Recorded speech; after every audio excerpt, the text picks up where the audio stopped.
Hello. Hello, love bugs. Hello, candlelights. I am in the kitchen and I jumped on right now because you know what I always do? I get caught up. And I got caught up today in the topic we shall be discussing in the garden. But currently, I will be making a plate for me to take outside as we chat in the garden. So y'all hang in there with me, okay? I'm about to make this plate. Y'all see that little body getting slimmer under that dress. Okay, let's go. I got these tomatoes at Costco. And I'm trying not to dump them on the floor. I got these tomatoes at Costco. They call flavor bombs. Okay?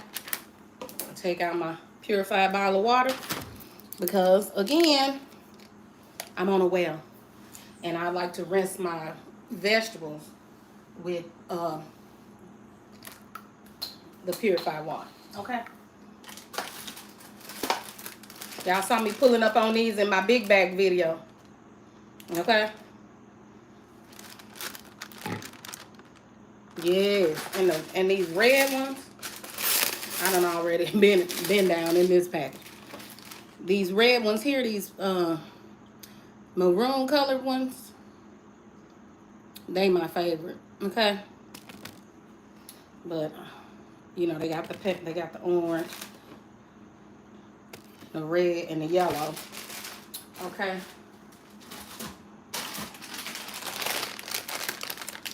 And these baby cucumbers here.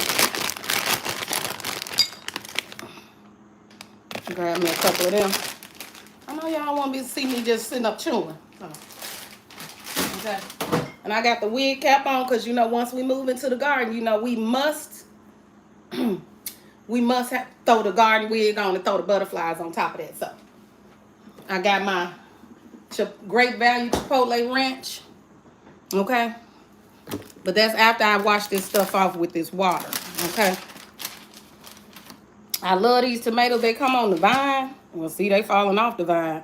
But they come on here. And they are so good and sweet. So I got those.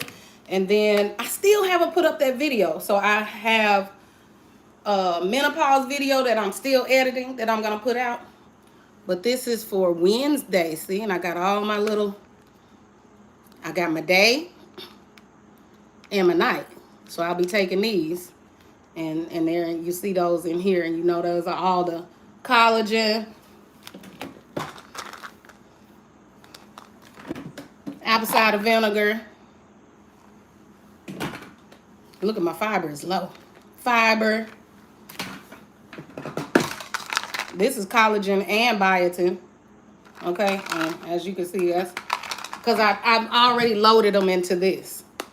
So it's the daily pill thing that older people normally have. And so I thought, hey, I'm older. So I grabbed these. And they help me keep taking my vitamins the way that I should take them. And you can see they got the, do I have it upside down? Okay, and they got the days of the week on there, Wednesday. I have 2 of those. So that's why you see it kind of, okay. And then I take these too. I was trying to tell y'all the name of these in my last live, which also probably didn't have any sound. You see that? I take those too. And I have my husband on these. Okay. Men need some assistance too. So now, like I said, let me put these tomatoes back.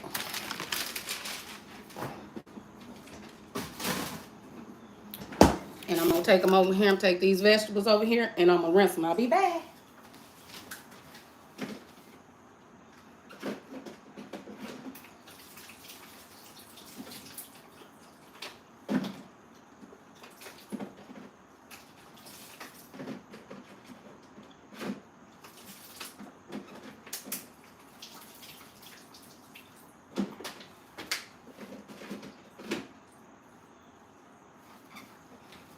All right, y'all. Okay.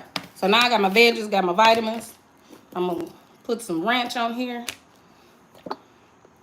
Ooh, yeah. Okay. That's enough. I added some of that chili reno from that seafood video that I did with the chickpeas and the mussels. Now, I do the variety pack on these. Any kombucha will do for me. I'm not a kombucha snob, okay? Okay, it's that island mango. All right. Then I'm gonna go outside and tell y'all what really grinds my gears. No. But I am. Okay, so that's what I'm doing. I'm just getting myself together because I was supposed to be live at 10. Got a surprise for the garden. Let's take our lips. Oh yeah, my big red lips be baby lips, colored jam crayon. And I guess it has a name. No, it does not. And if it does, I don't have my reading glasses, so it's not happening. Okay. Let's get up out of here, y'all. Let's see if I can make it. Y'all want to go? Let's go. Ooh. Oh, my goodness. Oh, my goodness. Y'all going to be upside down in some of everything. All right. I'm headed out. All right, y'all. To the garden. Okay. You see the greenhouse over there. All right. Now I'm going to try to put things down. Please be patient.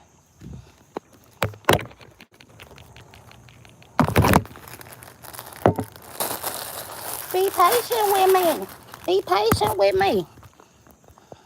Thank you for your patience.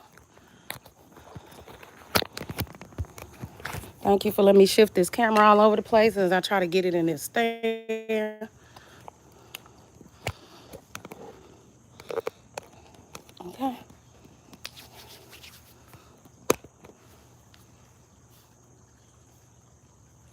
I got the waterfall going this morning. Water fountain. Okay, come on. All right, let's get over here. Get out of your way. All right. We in the garden. The girls are here. You know, we shift change on these lives, okay? All right. Now, this is a great wig I got off Amazon. I think this wig was about $12. Again, I don't know if y'all saw my video. This ain't a wig and makeup channel. I do not know how to do makeup. I spoke on that in my last live. My best friend is a hair stylist. And one of my best friends, and because best friends are besties, all of them. And my daughter and almost everybody that I know how to do makeup, but not me. Okay, I'm all about the earrings, being out there stunning, and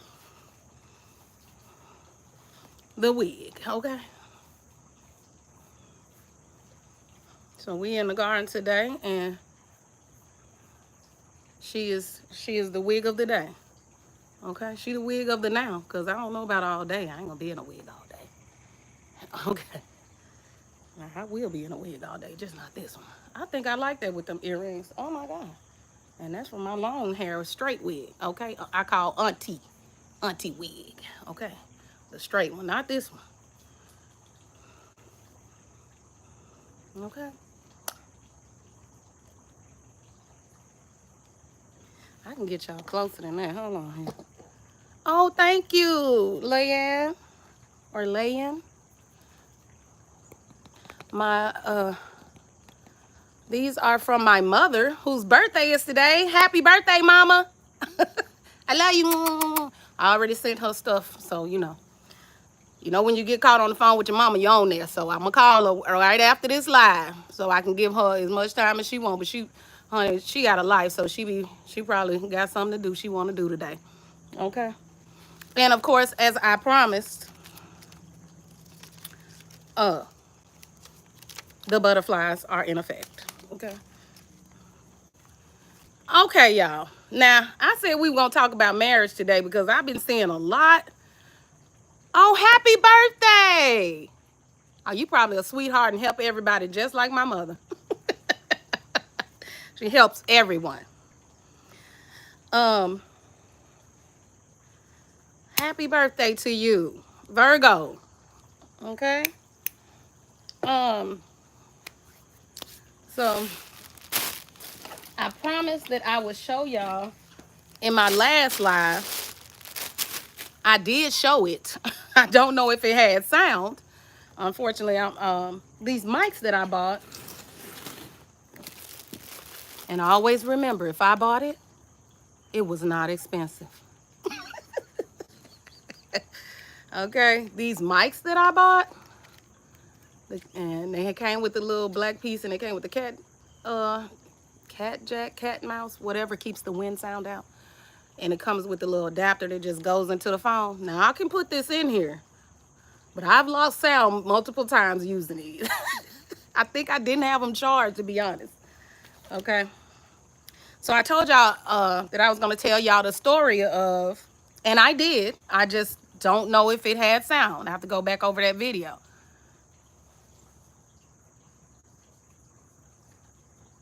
I was gonna tell y'all, I told y'all about how in that video, if it did come over, how I became an Eastern Star.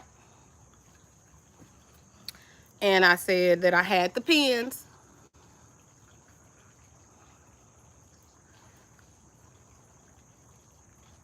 Okay. And I don't know who's in favor of or not with Eastern Star. I'm not sure how that goes. I've seen a lot of demit videos on the internet about people saying they didn't want to be a part of it anymore. Oh, thank you. For that reason. So for whatever that reason was, for them, I just spoke on my personal reason for why I no longer participate. Okay. I did not demit, but I do not attend. Okay. And I do not socialize. I don't know if that's a positive or a negative yet. I'm waiting on the word from inside myself to tell me that. Okay. So far, so good. And I had a life before that. So it, I don't have a hard time making friends. So I wasn't sure what it was about. Okay. See that? And I was telling y'all that's the hair. And I have this is the wig that I wore to my initiation. And I'm going to put I thought I put one of them up showing you my initiation and everybody that was present and who wore the hair colors because listen, I wasn't sure if they asked me to wear that hair color because there was something quirky they found about me wearing wigs, different wigs all the time, and saying my hair was different all the time. I don't know if that was some kind of racial thing. I didn't try to make anything big out of it. I played along, okay, because I thought they noticed something quirky about me, okay? So I didn't take it to be offensive. I wore the hair, which I'm gonna put on today. I wore it and I had a decent time, okay? Different people don't want to be a part of things. I know some of my family members felt like the Eastern Stars was a cult and that I shouldn't be involved with them. That didn't play any part in my decision because that was after I had already made my own personal decision, okay? So they were like, good, because they a cult and all, you know, and all this stuff. And so I'm glad you see this, and I'm glad you don't participate in that anymore and all of that. But it did not affect my decision. I made that decision as a 47-year-old woman. Okay. So, when I first came outside, y'all, it was so cool out here. When I tell y'all perimenopause don't play, it do not play. Okay. All right. All right. So I'm gonna stop fidgeting. So, caftan of the day is, of course, the one from the butterfly video. Get into the shorts if you didn't. Okay. Surprise. Okay. Caftan queen. Especially with perimenopause, y'all. Trying to stay cool at all times. Whew. And I believe you. I believe outside. I believe you. Because it's warm. The sun that's hitting the back of me is a little warm. But it's only supposed to get to be about 76 today. I have a lipstick on my teeth. Okay. Oh, okay. Ooh, so I can show you the calf tan. Okay. Okay. Let's see that.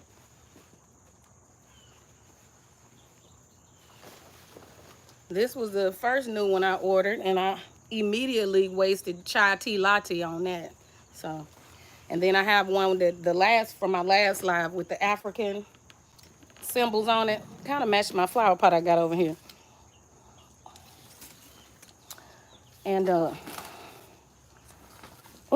okay, all right. Now I'm in a different position. Y'all, when I tell y'all, I got a small video I'm gonna put up about how when I came out here, when I came outside today, it was birds all over the roof of my house, all over the tree, and all over the grass. It looked like an Alfred Hitchcock movie. I already said I'm 47. Alfred Hitchcock movie, okay? You scared me to death. I said, oh, and you know what? I got one little bitty bird feeder. I'm finna turn y'all, okay? See that little bitty bird house? See that? And it was like 50 birds out here. Okay. I'm not in the light anymore, but good, because I'm hot. All right, marriage. We talking marriage today. Let's talk about it. I have been seeing videos of, I guess people are putting, I'm still learning a lot about YouTube, okay? So I guess people are putting compilations together about marriage, and they're advising people not to marry, okay? And we all have our personal experience with relationships, okay? Marriage is no exception to the rule of relationships. I don't even think your job is an exception to the rule of relationship. All interactions are relational, okay? But the things I've been seeing about marriage are so negative. I've been seeing, and I'm not saying, look, for me personally, I did not have an exceptional beginning to my marriage, okay? It was not a picture perfect.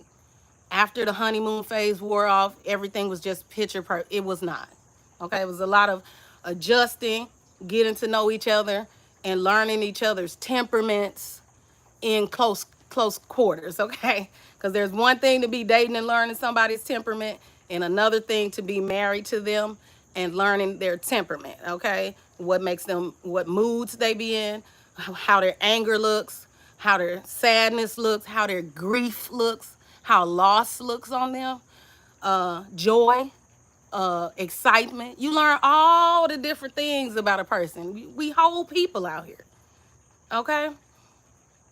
And so I feel like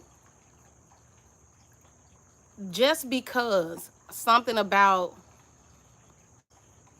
marriage is difficult does not mean marriage is a negative experience. If you have a falling out with your friend, you don't give up on all relationships and say no friendships for me. I mean, some people, but I'm saying in general, for the general population, we're not going to just immediately give up on our friends. So I don't think a marriage is any exception to that.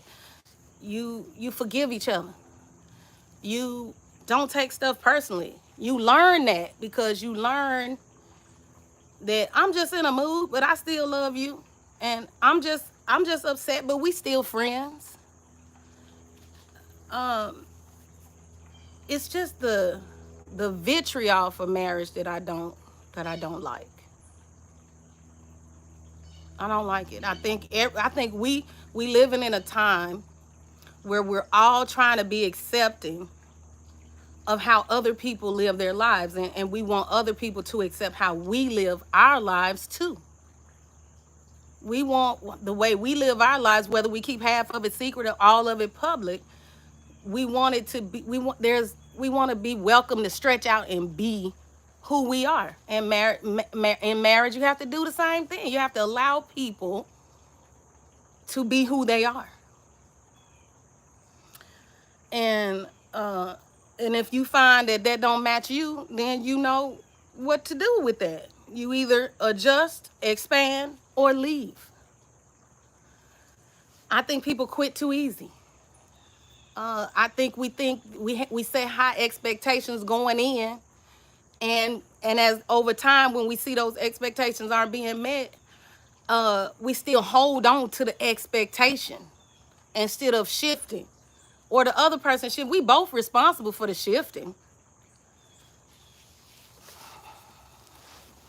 It's the inability for people to be accountable for their judgments and how they think about other people, and then what they say out of their mouth and how they move in their body with their actions. Okay, and we tell people all type of things with our body. I'm telling you right now something with my body, that my back is hot.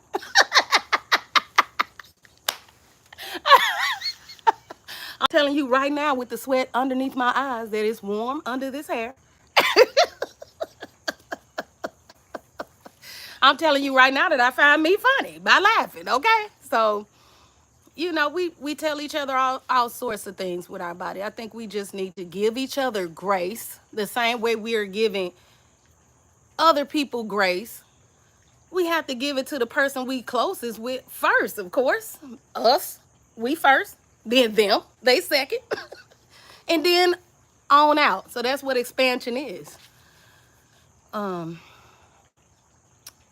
I just don't understand the don't get married. Don't you do it. You better not. I don't see that. I forgive people because it's good for my heart and my way of thinking. So I forgive people so my body can be without the tension in it. Okay? And I ain't worried about where their tension is. It don't have nothing to do with me. So they have to do their own work inside of them, and I do mine inside of me. I'm responsible for me. I'm an adult, 2 married people, and they an adult too. So they should know what to do with themselves as the same way I know what to do with myself. And if we can't agree, you know what to do with that. Okay? Now, I'm hot out here.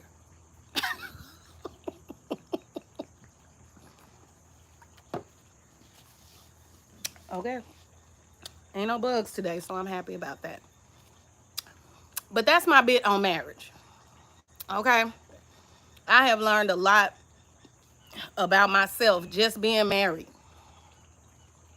It taught me a lot about myself and what I'm able to handle and what my needs are. And me personally, now I'm speaking for me.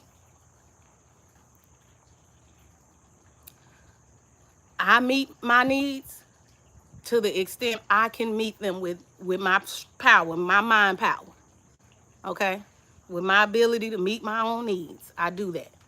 And then what's left, that's why we need other people. Because they come in and they meet the rest of your needs. But you are first and foremost responsible for what you need. Okay? And then if other people can't meet the rest of your needs and it's not within their capacity, then you have to review their capacity for love and compassion. You have to measure it. But I don't think look, like I said in the last video, if there's abuse, go. Without a doubt. But outside of that, this is a learning process. We together to learn, and we together to build memories, and we're together to experience life together, to share the joy that's inside of us and the sadness that we can't handle by ourselves. And that's just me, okay? You ain't got to agree. I'm not a orator, okay? But When you see people that's been together 30 and 40 years, I have been married for 14 years. So I'm no expert. Um, it took me and my husband some time to learn how to respond to each other's anger and how to fight fair. Just being honest. Okay? It took us some time. All right? That didn't happen overnight. Because of our background. So that's also important. Getting to know somebody is super important. All right. Marriage. It grinds my gears when people tell people not to be married based on their own personal anecdotal experience. And I'm not trying to tell people to be married based on my own anecdotal one person experience. But I am saying that to each his own. And I would never tell you, everybody should get married. Everybody should get married. I would never do that. So I would never get out here like the videos I'm speaking on and tell people, you shouldn't get married. It's just stupid, okay? Like that comment said, you are dumb. I think you meant dumb, but that's okay because just like that, okay? Everybody got their own personal experience, okay? And if you experience me as somebody dumb, then okay. I don't argue with people. I learned that in marriage too.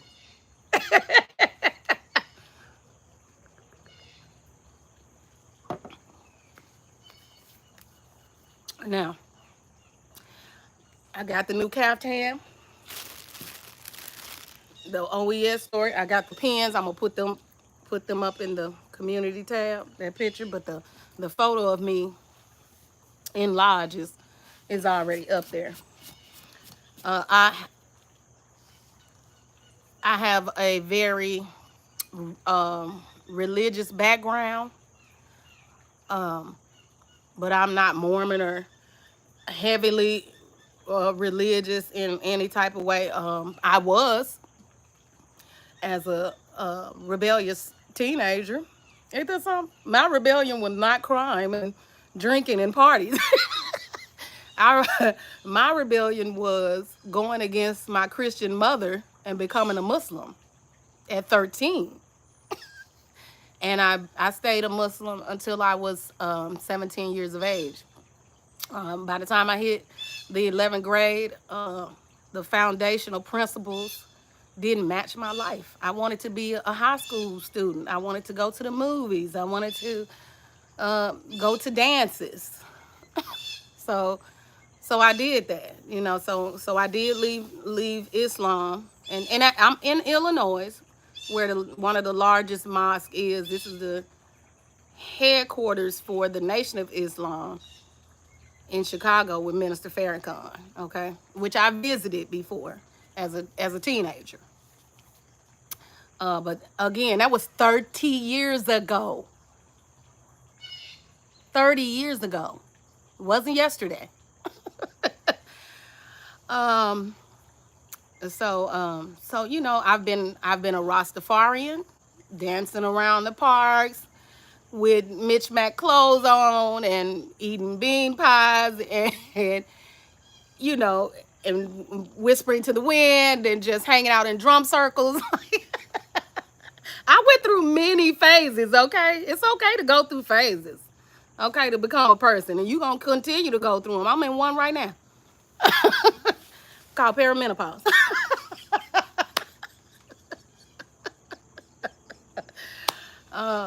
And so I did that, and I got married very young. I was 20. See, you hear the bird? They cut up every time I laugh out here. But that's because I feed them right there, so, you know. But I got married very young. I was 20. I had my children thereafter, 21, 22. And I was very immature in that marriage. I was very immature. I wasn't by myself. We were very immature in that marriage. And selfish. And only thinking about what was best for me. and what I expected out of life and what I expected in that marriage. And you should meet my needs. All of them. I ain't gonna meet none of them. I won't put them on you. And it was very wrong. It was very wrong to do. And it was very selfish and very immature. And we didn't have the circle of people or the support to say, hey, you guys are going to be immature because you're young. You're going to behave immaturely in this relationship because you're young. And what else would you do? You've never been married before. What do you know about marriage?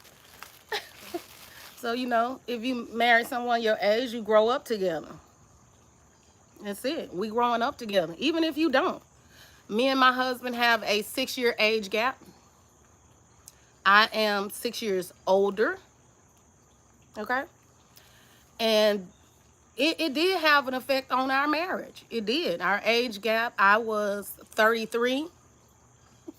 This is going to be so funny. It's funny to me already because I was 33 and my husband was 27. And my daughter is now 26. And I'm asking her, like, do you think that you would want to be married with 2 children? And my husband has his own daughter. I call her my bonus child. And 3 children at 27 with a wife, a job, and a bunch of responsibilities. What you think about that at 26? And then, because at that time my daughter was in 10 or 11. And so, she probably thought we knew something. But now she know we didn't. Because she is right at that age. Like, what were y'all thinking? Girl, we were not thinking. We were doing, okay? And so that age gap did play a part in a lot of the conflict that we had.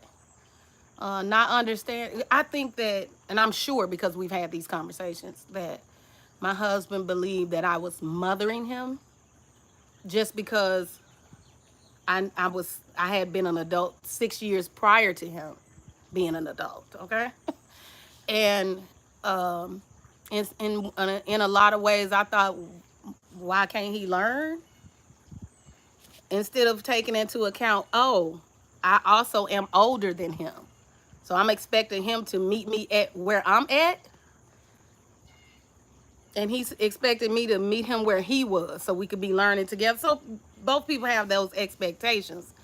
And I really did have to get out here and learn how to communicate what I needed to say to him and how we needed to talk together to each other. We had to learn that, okay? I think sometimes people forget that age gaps do play a part in the relationship, especially the conflict, okay, the disagreements, and how I would handle something because I've been responsible for 6 years longer for myself, my children.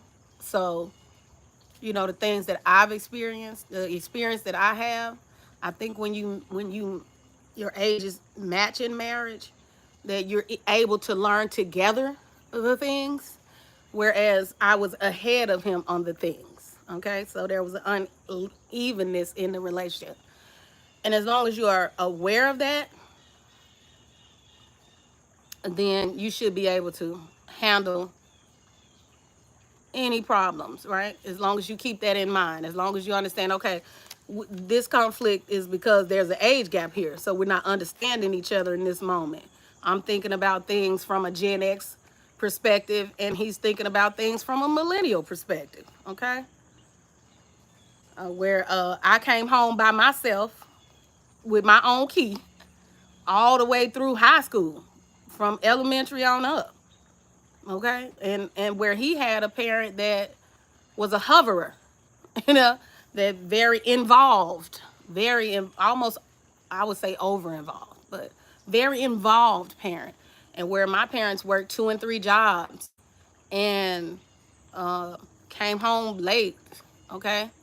And when we got out of school, we were responsible for getting ourselves to the Boys and Girls Club, and or uh, Bible camp, or summer Bible camp.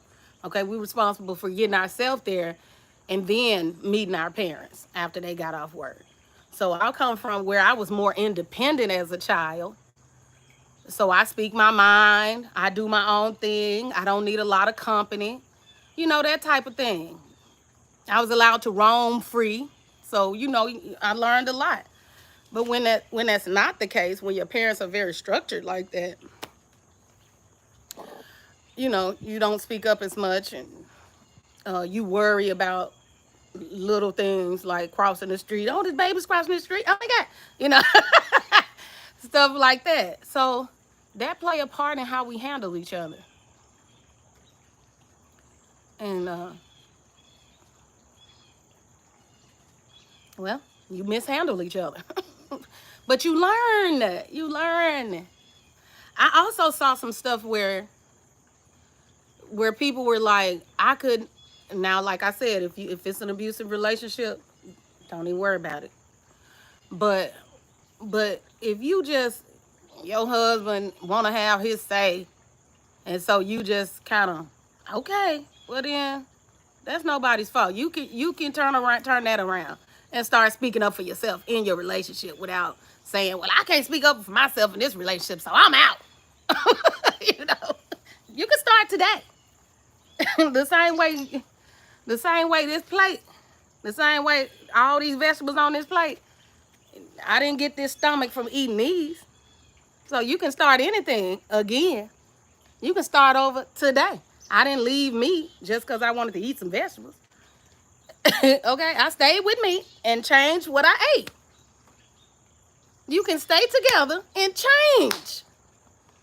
Oh my God. Anyway, child, I left my fan inside. So it's been 37 minutes, and that's what I had to say on marriage. That you live together and you learn together, and you go through trials together. You're going to go through loss together. People grieve differently. You don't know what the loss of a close loved one will bring out of your partner or yourself. Okay? You know. Now, my husband wasn't with me when my brother passed away. He was 33, and he passed away in a car accident. That grief, I felt like a stranger to myself during that time. Look, there I go, talking about my brother. Okay. But you don't know how your partner's going to show up through pain. Okay? You just don't. All right.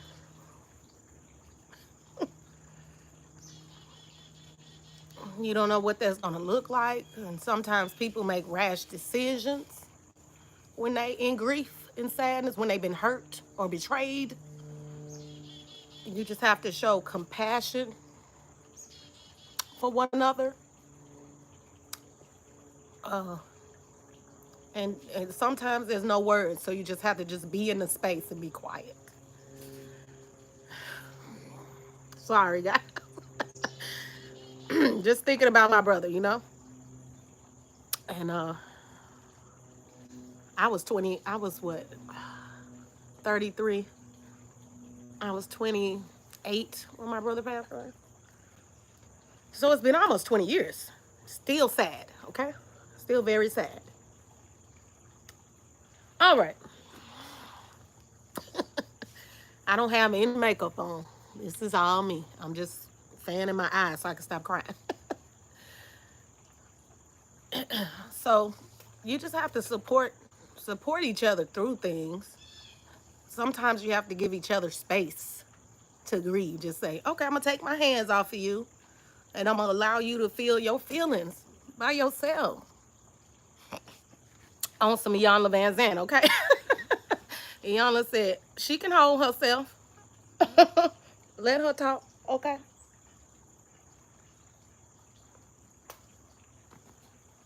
So, yeah.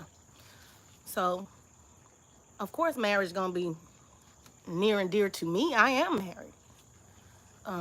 And not all of it was easy, and more of it won't be either. We got to age together. And I sure don't think that's going to be easy. So if you're looking for something easy, I don't know where you're going, because your friends got to age, and they going to shift and change. I'm not the same person I was when I was 20. I'm not the same person I was when I was 30. Fundamentally, yes. But I'm not the same person I was when I was 40. Okay? I am 47, and I'm a different person today, especially with perimenopause. Okay? Baby, the neck will get to that neck will get to rolling. And I'll be like, who you talking to? Before I know it. Okay? So, you just got to allow people to be themselves. If you getting involved with somebody because of some expectation you done set inside your mind, they ain't even aware, then it's going to be a problem right off the top. Whew, okay. Okay. All right. So let me come up out of that so I can stop crying. Okay. Because marriage is good and life is good. Okay. I'm 40. I turned 47 right before I bought my first home, which we in the garden of. It's the new house. It's been about 3 months. So this is month 4. And shoot, life changes all the time. I would never have thought. Well, my mother bought her first house when she was 42, so I guess I'm in the arena of that time period. And I've had friends say, "Oh, that's what I want to do. I want to have that." You right where you need to be. You right where you need to be. Don't compare yourself to me. You right where you supposed to be. Okay? I'm a little more resilient than others, okay? I didn't come up in the best neighborhoods. Okay?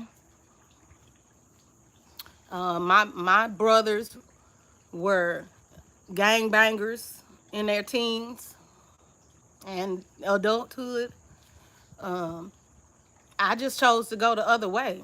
When I saw all of that stuff happening, I thought, I need some structure. I don't know if that's your typical teenager, but I was like, you know what? I need some structure. And I chose religion. That's all. I didn't choose the streets. My mother was working 2 jobs, sometimes 3. My stepfather was a truck driver over the road back in the day when you were just on the road a lot. Okay? So I felt like I needed some structure. Okay? That latchkey kid, that Gen X thing that they be talking about don't play with Gen Xers because we grew up on Tupac. Real. Real. But I still became who I was. I've never spent a day in trouble. Okay? I just chose a different path. And it was my own path to walk. I had 2 brothers growing up. I have 5 brothers in total, 2 sisters, because Papa was a Rolling Stone. And I didn't get to know my sisters until I was an adult. And so we had no bond. And so it was hard to build. And then there was betrayal. So we don't really have that bond. Now, my youngest sister, I got a lot of love for her, but we still distant. I can be, as I'm talking in this video, I can be blunt. But I try to form a connection so that we can have a bond, but it might have came across as too much. I don't know how to be a sister. She had sisters. I had brothers. I know how to rough and tumble. I know how to play open chest, pow. I know how to climb trees and play kickball and all of that stuff. But I didn't have, sisters to play dolls and all that type of stuff with. So that's probably why I was drawn to, okay?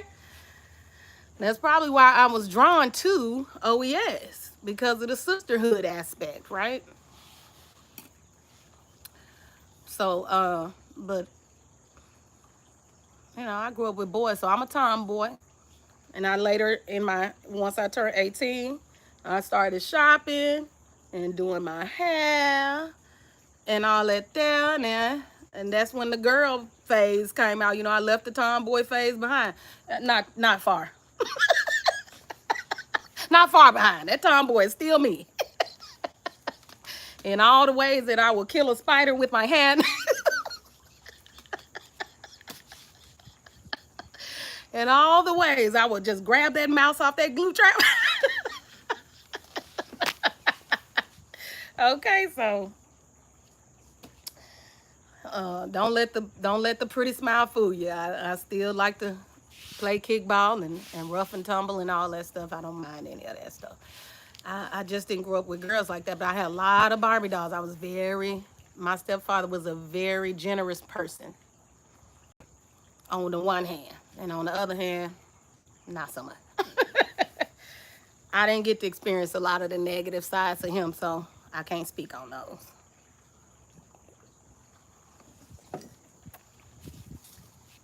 Okay. Now you know about how I grew up. I lost my brother when I was 27. You know that I've been married for 15 years, 14, coming up 15. Next week, oh my gosh. So my mother's birthday, my husband's father's birthday, and our anniversary, same week. So, oh, that's sweet, but I haven't even put any links in. I just started this. So, I'm just excited y'all here. I'm excited to see y'all. Say something to me. I've been doing these lives with 0 people in it. And I just been talking to the camera, y'all. Cause I'm trying to stay here, stay present, and stay consistent. So today I just said, look, let me pick a topic. And today I'm going to talk on a topic because in the other videos, I've been showing y'all what I had coming up, And why are you coming over here? It was a bee coming over. And so I've been telling y'all about the skits I was going to do. And the wig moments of the day, the words of inspiration for the day. Sometimes they jokes. Sometimes they inspirational. I noticed this since I got y'all attention. I noticed that when I do stuff like this, y'all don't like that. I did one video and I was like, yeah, something like that. And then nobody looked at it. I said, oh, they don't like when I'm sassy. I am sassy, however.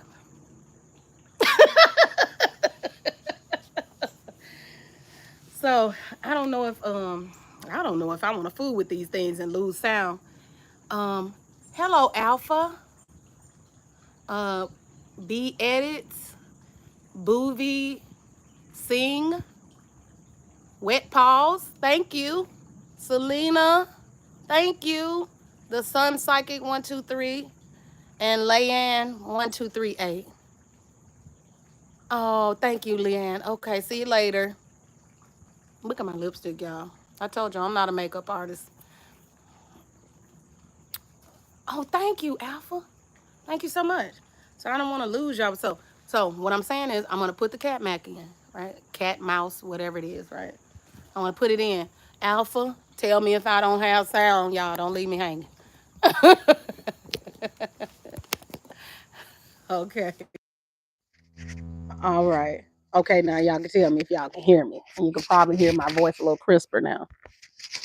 Oh my gosh, I've been crying. Okay. All right. I'm so excited that even if one person was in here. Okay. So now that y'all here, thank you for coming. Okay. Y'all let me know what y'all want to see and skits and stuff like that. And I'm gonna follow y'all. I'm gonna follow you back. I'm gonna subscribe back. Okay. Because once you get 50 subscribers, you can go live. So you only need 50. I remember when you needed 1,000, but you only need 50 now. So I'm gonna subscribe y'all. Go subscribe y'all, then y'all be able to go live. Um. So yeah. Um. Okay. Next topic: the culture. So I was seeing this. I saw these videos. So I go on Instagram. I'm on Instagram, and none of my content is the same on any of my locations where my socials. Okay. I don't put the same content that's over here on Instagram. I don't put the same content that's on Instagram, on TikTok. I do not put the same content that's on TikTok, on Threads. My real life is on Facebook. So YouTube is for YouTubing, and everything else is separate. So I try to make sure it's fresh content in every location. So you'll never see the same thing here that you see on my other socials. Now you might see some blurps saying, hey, come over here to YouTube and watch me over here, but it's never the same content. Okay. That's because I have a lot of it. What it is okay, I'm gonna talk about the culture. Don't wanna let my brain will be thinking 1,000 things. Um and there you have it. Okay, right there. Menopause. My brain paused right then. Okay. So so I do stuff over here. You know, I live my life regular, right? Like anybody else ain't living their life regular. But what I'm saying is I have so much content because on Facebook I used to just create content like this. I didn't even know to even come over here and put any of it over here. So I start putting some on here maybe 6 months to a year ago. Just just putting a little something over here just to treating it like social media. And but I make content all the time. I have so much of it in my phone that I had to get a flash drive. And this is not has anything to do with YouTube. I just needed a flash drive because in general, I put a lot of stuff onto my phone. I try to get the largest memory when I update my phone, upgrade my phone when it comes time. Then I try to get the largest memory on my phone because I take a lot of photos. I travel a lot. Okay. The only reason I'm not traveling now is because we just bought the house and I did travel because I went to Canada. And I haven't put that up either. So you can see uh Canada. Oh, I'm sweating. So you can see Canada. And I just got back from 2 weeks in Canada, and then 2 weeks before that, I was in Canada for another week, and that's because my husband travels with his job. Okay, so he goes to work, and I go touring. Okay, and so I enjoy Canada. Uh, Culture shock, but more relaxed than when I went to Jamaica. Jamaica was more fast paced than Canada. So Canada, you can kind of slow roll it. It's very easy. Uh, we stayed in Milton, Ontario, Canada, near Toronto. So it's about an hour and a half from Toronto. So we stayed there. And so it's also an hour and a half from both directions. It's an hour and a half from Niagara Falls as well. And so we went to Niagara Falls, went to Toronto, and then all the little small areas in between. And so we spent time in Niagara Falls. super busy. Um, Everything is right on the strip. Look, I'm trying to do everything's right on the strip, like Las Vegas, but not, but more spread out. So much to do. Um, I noticed that there are a lot of I don't know what they call them up there, but Indo Canadians, I guess. A lot of people from India there. There are a lot of people from India in Jamaica, um, but they are called Jamaicans. Now, I don't call them Indo Jamaicans. I think they call themselves that. But that's like me calling myself an African American when I'm American.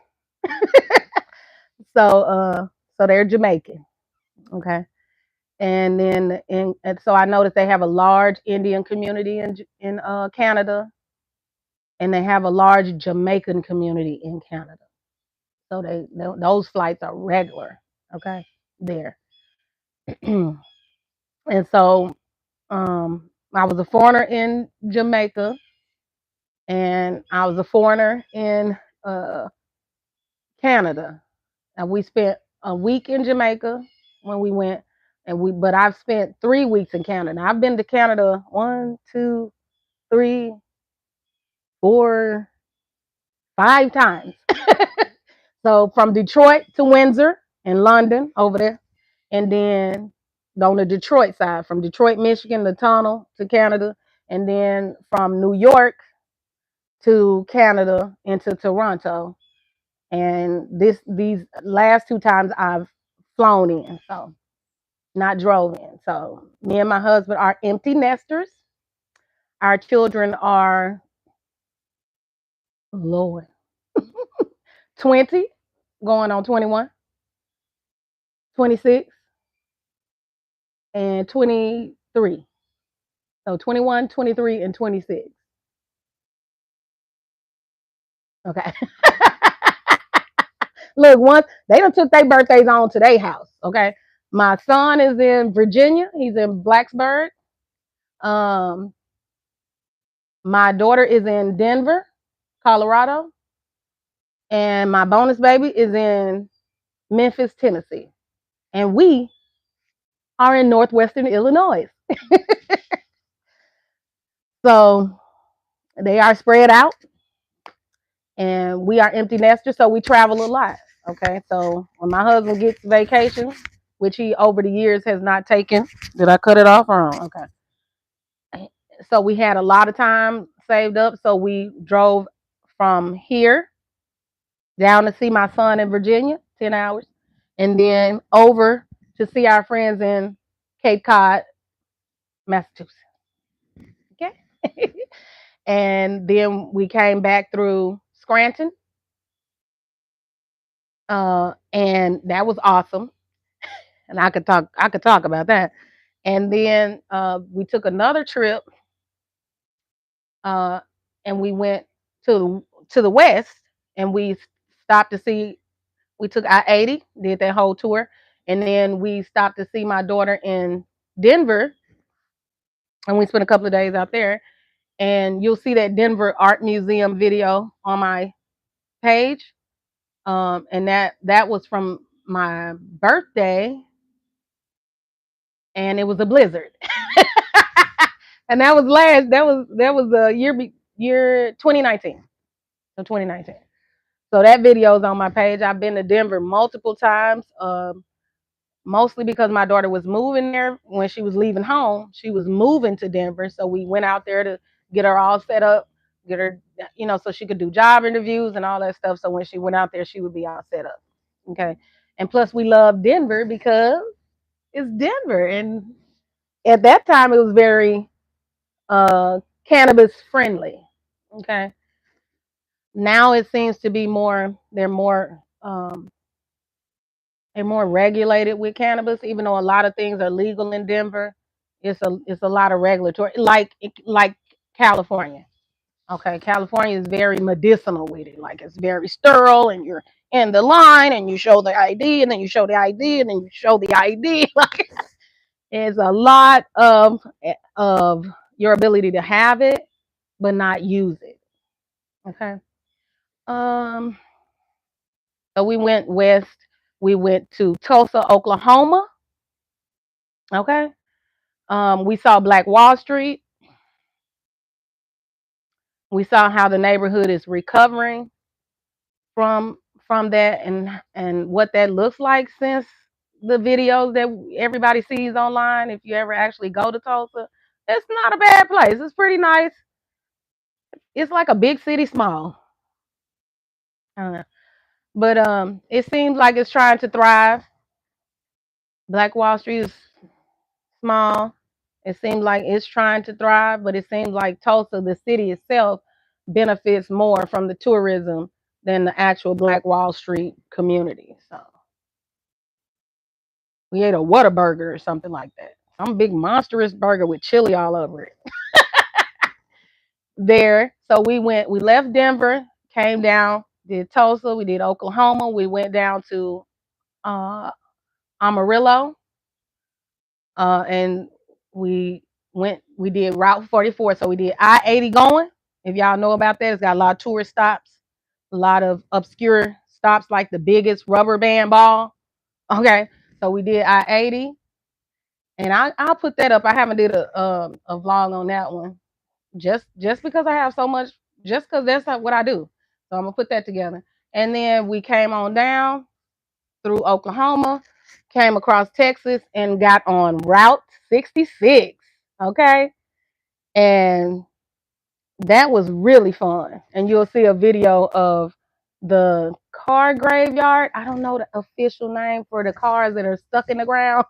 And then everybody just kind of goes out there and does they spray paint them and all of that. You can go out there and spray paint, bring you some cans of spray paint. They let you go out there and spray paint all over them cars.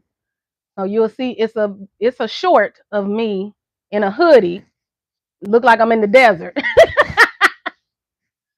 And it's got $1 Million Baby, the song $1 Million Baby over it.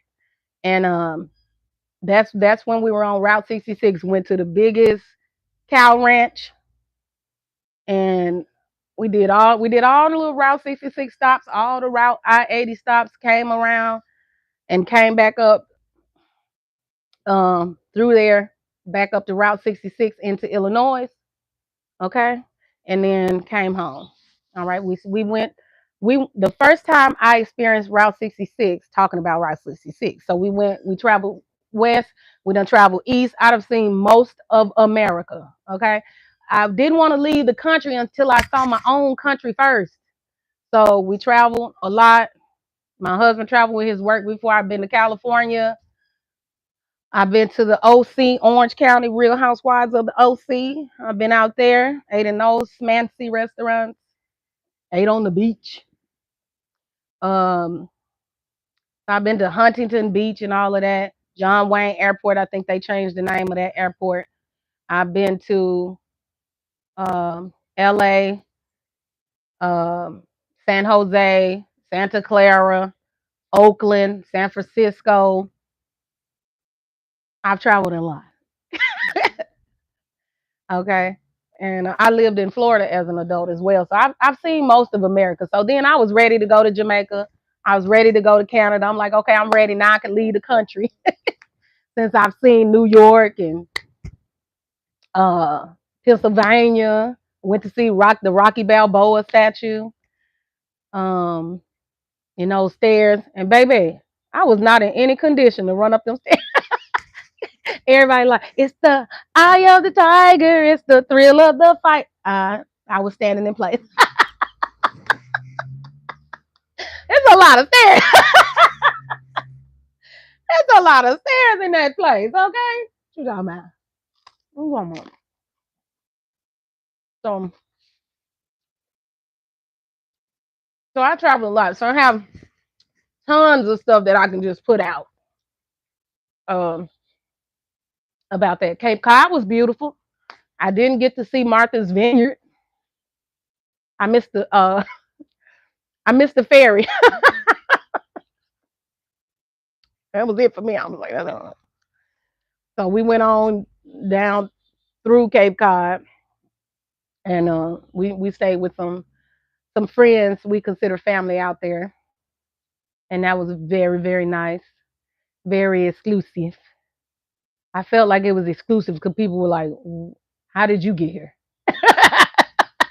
So it was a lot of fun. Scranton, and then I'll get to the culture. I ain't forgot Scranton, where uh, the Office was filmed. Dunder Mifflin. We went to the gift shop. I took photos with the big mural with Michael and all of them. Um, went to the paper factory. They have a self tour online for Scranton, and you can just go to all the stops that were in the show. Okay, and so we did that, and that was fun. Um, and got to see all the mountains and just Poxitani. We went to where Phil was. That's outside of Scranton, about 30 minutes, I think. So we went out there and we got to see where they do the Groundhog Day event, where they, show you the groundhog and they say, oh, it's gonna be 6 more weeks of winter, or 6 more weeks, or summer's gonna be spring, gonna be early, or whatever the groundhog is. So we went out there, and it's the way it look on TV is like idyllic, but in reality, it's not well taken care of. So that was kind of disappointing. Um, but I did see the world's largest time capsule, and it was covered in snow because it was winter. But I still took a picture. Oh, me and my husband in that car, we was sliding down that road. Let me tell you something. My husband be determined. If I say I want to do something, he be determined to make it happen. Okay. So we went out there and took a picture with that time capsule down that scary ice filled road. I don't know what's with us when we travel in snow. Gotta stop going places before spring. So so yeah. So we travel a lot. We are empty nesters, okay? And that's a whole different feeling than parenting. Being an empty nester is for me, because my husband works, so he just continues to work and then not have all the responsibility after coming home from work. But for me, it was an entire life shift, okay? Um, not having children to do, they gotta go to this and they gotta be at that. And you gotta go to that meeting because you need to be aware of what they gotta do next. So all of that, and um, it was a complete shift for me being an empty nester. Um, I had to get a life. Oh my! I had a life, of course, but 50% of it was filled with children. And so I picked up the pace and I created my own life. So, I thought I brought the T-shirt. So, um, I joined different clubs, OES being one. Oh, OES being one. That's a pretty pen. It is. I'll never have another reason to wear it, I guess. So, oh, I'm holding it upside down. Uh, so, just doing different things. Since I've been here in Illinois, I am not in Chicago. I'm not in Chicago. That wasn't feasible at the time we got here. It was COVID, so we couldn't even meet with the real estate agent. We couldn't. Everything was online over the phone or on video chat. Everything was shut down. So we had to just basically, we were forced to pick a house, a sight unseen, and it was horrible.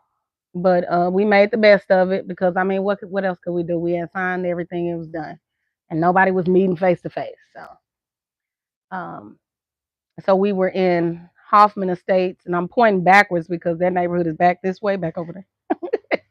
And so we're out here in the northwest suburbs. So we are 55 minutes from Chicago via the expressway. Okay, so I'm closer to Wisconsin than Chicago. That makes sense. I'm closer to Milwaukee. I guess I'm saying Kenosha. I'm closer to Kenosha or Beloit. I think of it than I am to Chicago. Okay, but Chicago. When I wanted to live in Chicago, I wanted to live in the downtown area. Okay, and I wanted to live in the sky rises, right, in a loft or something. I wanted to be in the mix. I wanted to be right in where everything, where the you could go to the restaurant or the theater or the park or the play or uh, I wanted to be in the mix where the restaurants were, where people just walk, where you walk to everything. I wanted to be able to walk to everything. And then I was thinking, ain't no stores. Ain't no stores in Margaritaville is $15 a drink. No freaking way. Oh my God. So, ooh, that's good. Mm-mm-mm. So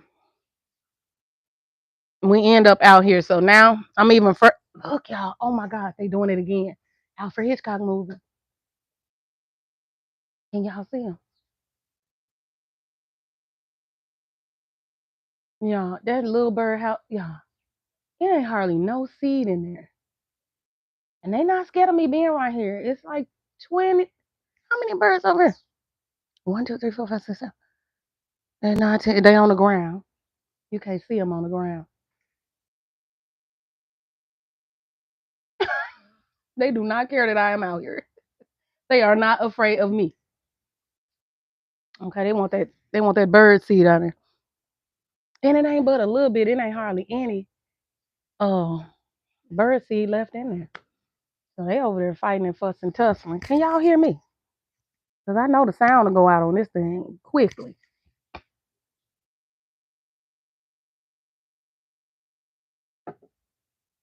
All right. Let's see if I can get this to come out nicely. Let's see what the blue look like.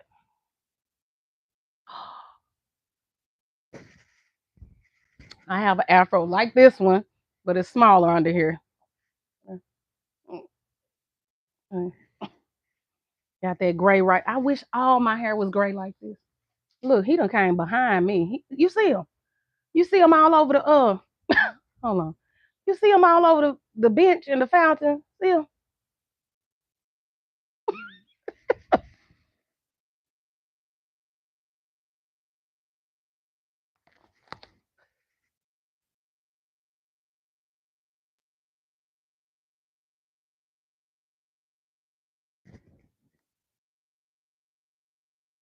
Now this is the wig I wore to my OES meeting. It didn't look like this at the time.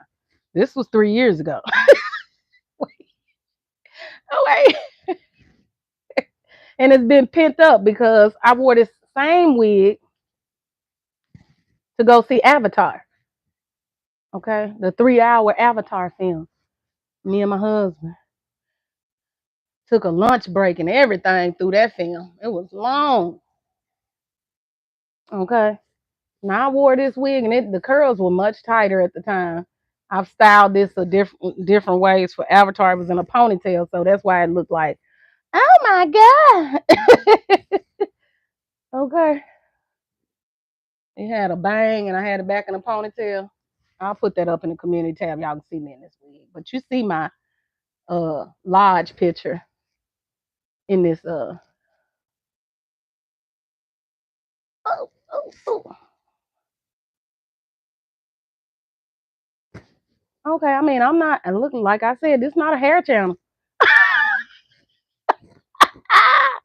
I just like costumes. I like costumes. When my children were growing up, I used to take them to the pay what you can at the theaters in Memphis, Tennessee. Okay, when I lived there, that's where I had my children at. So I'm from Memphis, Tennessee. If that wasn't clear, I'm from Tennessee. This is not an Illinois accent. Uh, Here we go. I think it's looking better. Look, I think it's looking better. I don't know now. But so I lived in Memphis, Tennessee. I didn't grow up in Memphis, Tennessee. This I am all kinds of country. That's what I'd say. Okay. I am I was born in Arkansas,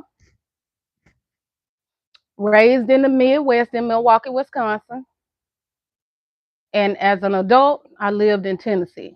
So I ran away from home at 16, moved in with my best friend in Arkansas.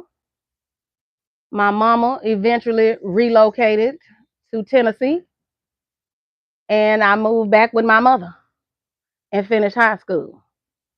Okay. So I am from Hughes, Arkansas, down there, okay, past Little Rock. You probably heard of Little Rock, Arkansas. So I'm from Hughes, Arkansas. Thank you. These are paparazzi. Paparazzi. My mother sells these. Paparazzi. Ophelia Lewis, OLPHIA LOUIS on Facebook. Get you some earrings. Okay. You gonna see her earrings in all my videos. And she makes sure I have some. So when I visit my mother in Arkansas, she has moved back to Arkansas. So when I visit her in Arkansas, she be like, go in there and get you some of them earrings. So I get me some. And these were the ones I got when we went in March or February. I traveled too much. Oh my God. Okay, look, the lip gloss fade. Look, that's why I bring women. Look. Ah, okay. And look how it's melted, y'all. Because I left it in the car in the heat. Baby lips.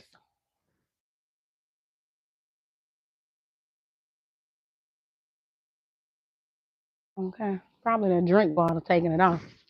Okay, so here's the blue hair. Here's the earring, the caftan. It probably go look really good with this other caftan. Ow, wig, because it's got some blue on it. Mm-hmm. But so there you go. So the reason why the channel is called Married to the Journey is because I am married, and this is my life's journey, and I am a whole person. Okay. Now I know. Well, thank you, Bobby. Play up my accent now. Why, thank you, darling. Um, but um, this is my journey. I am a complete person. I have many interests. I'm a multi potential, as they call it today. They used to just call us scattered. I'm a multi potentiality. I'm good at many things, and makeup is not one.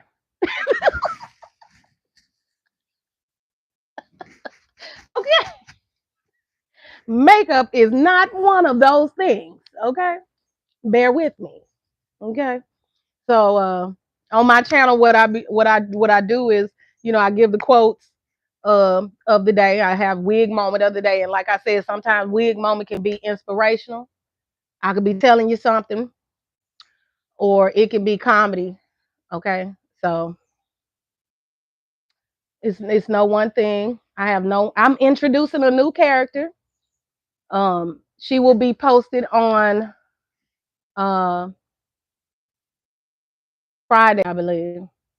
So now I'll be introducing her Friday, and if you know Tabitha Brown, then you'll know the character when you see it. Okay. So Tabitha Brown had those products at Target, so you'll know her. And I have another one coming out now. If you my age, then you remember In Living Color, so you'll be seeing that. And plus, I like old movies too, so I like to do skits. I like to do skits. Not as of the old characters. I like Greta Garbo, uh, Gene Davis, Betty Davis, um, all the Bette Davis. Excuse me. Um, all the girls, Audrey Hepburn, all the girls, Eartha Kitt, all the girls. Okay, Diane Carroll. Okay, all the girls, all the girls. Okay, so I love old movies. Is that too far up in my face? Well, you can't see me. It look like I'm hiding behind the wig. um, so I'll be doing all. I love doing old movie lip syncs and acting and different things like that. I did. I was in theater in high school. I was in choir. All of my education was in choir. Even as a child, at Hughes Baptist Church, I think my mom on here. Look. uh, so I did speeches when I was just a little bitty thing, do Easter Day speeches and stuff like that. So I've always been in front of people. Um, the bad thing is I can see me, so I don't have the camera turned around because I didn't want to risk not having sound and stuff and not knowing if I had it. So, bye, Selena. And so peace out, Selena. And so that's why I can kind of looking this way instead of up this way. So what I try to do is I'll talk at my face and then sometimes I'll talk up at the green light. So this is at the green light. I'm talking to the green light that's facing me in the camera. And here I'm talking to my own face. Okay. So here's the blue hair. Here's the blue hair from the shirt. So when I saw the shirt on Amazon after I was initiated and I saw the hair, I was like, oh yes. And the butterflies. Y'all, the butterflies on my refrigerator too. Okay, the butterflies are also on the fridge. Okay, I'm gonna try to free her. Free her. Okay. So what I was saying, ooh, wee. So what I was saying is, there you go. There you go. Uh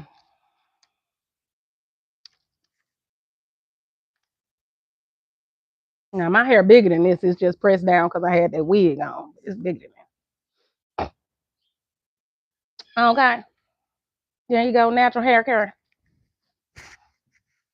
Oh, boom, boom, boom, boom. And there you are. So I like acting. So that probably was another aspect of or at least playing at it, acting of OES because you had to, be this character and then give these lines once a month. So the meetings were only once a month.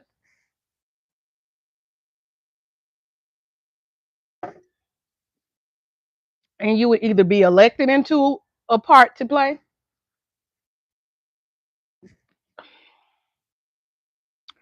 So you would be elected to a part to play.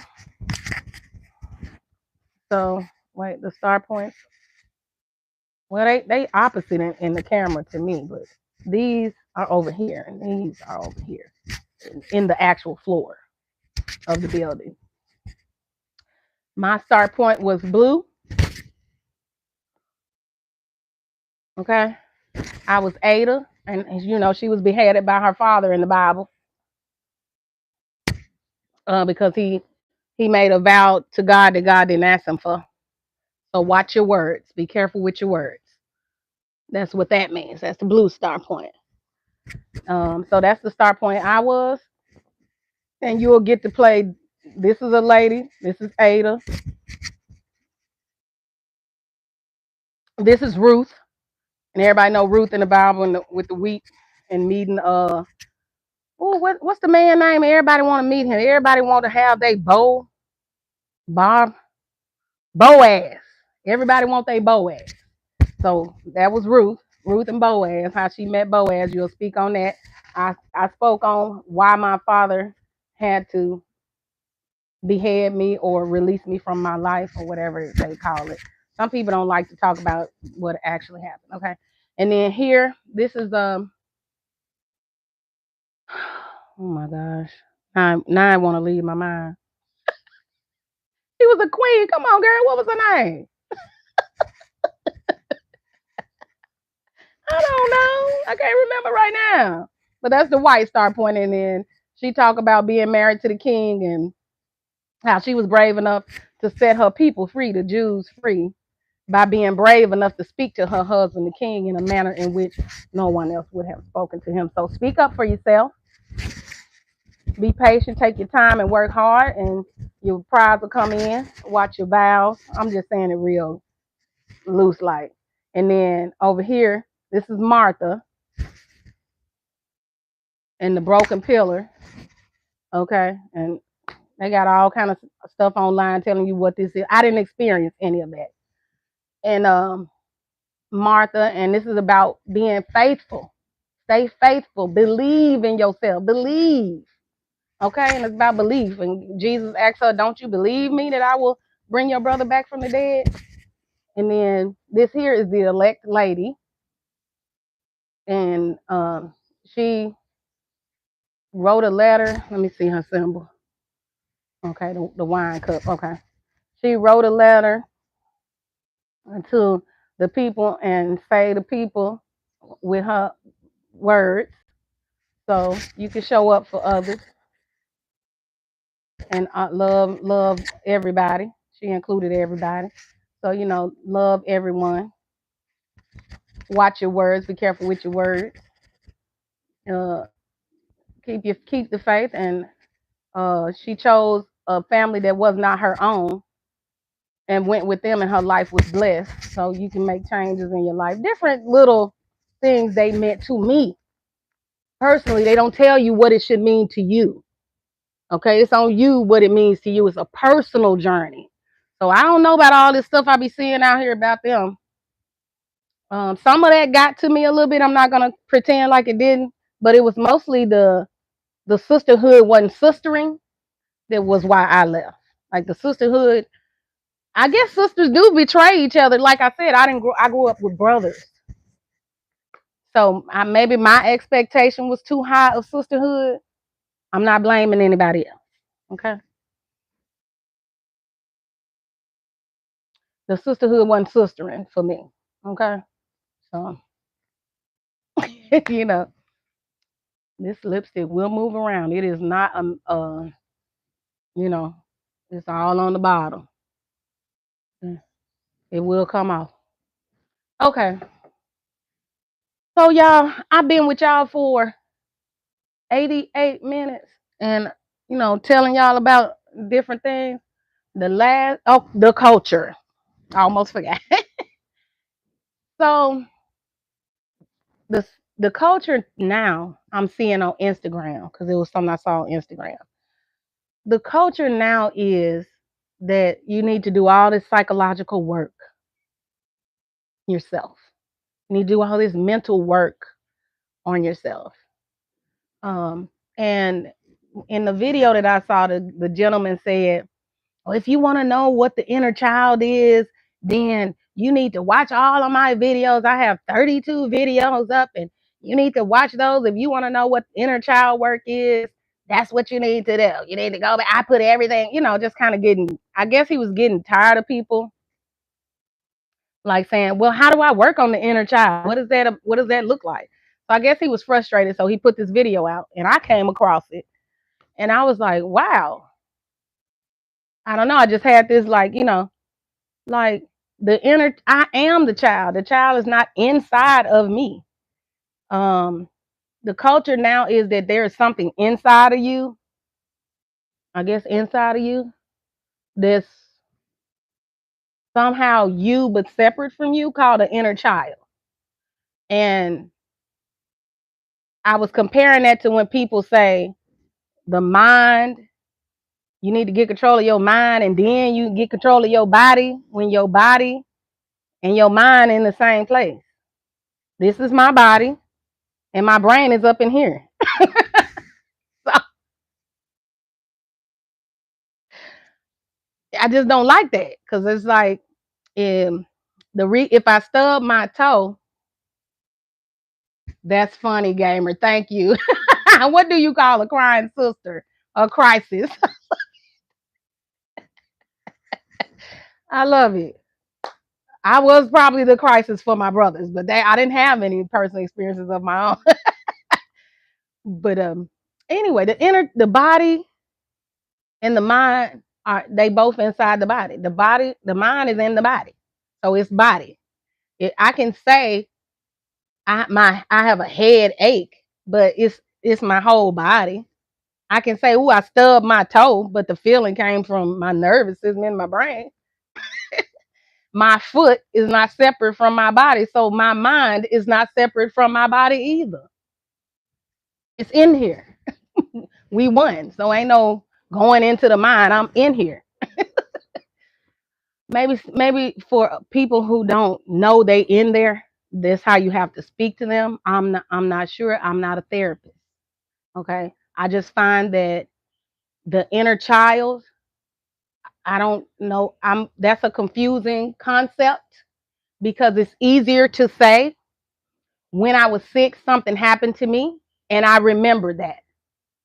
And sometimes my eyes twitching, perimenopause, baby.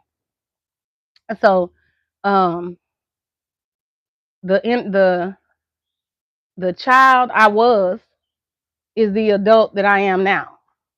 Okay, so there's no go find her. Where's she at?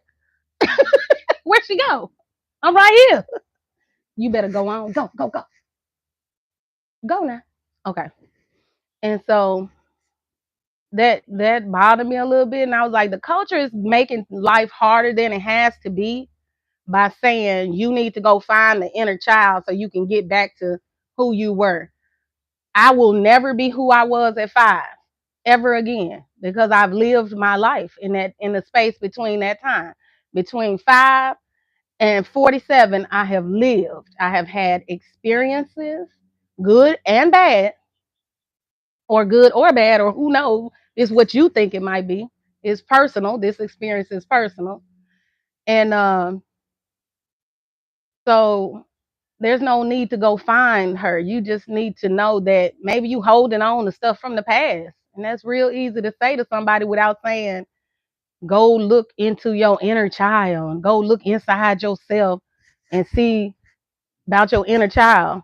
Maybe what I'm hearing is, um you forgot where you came from.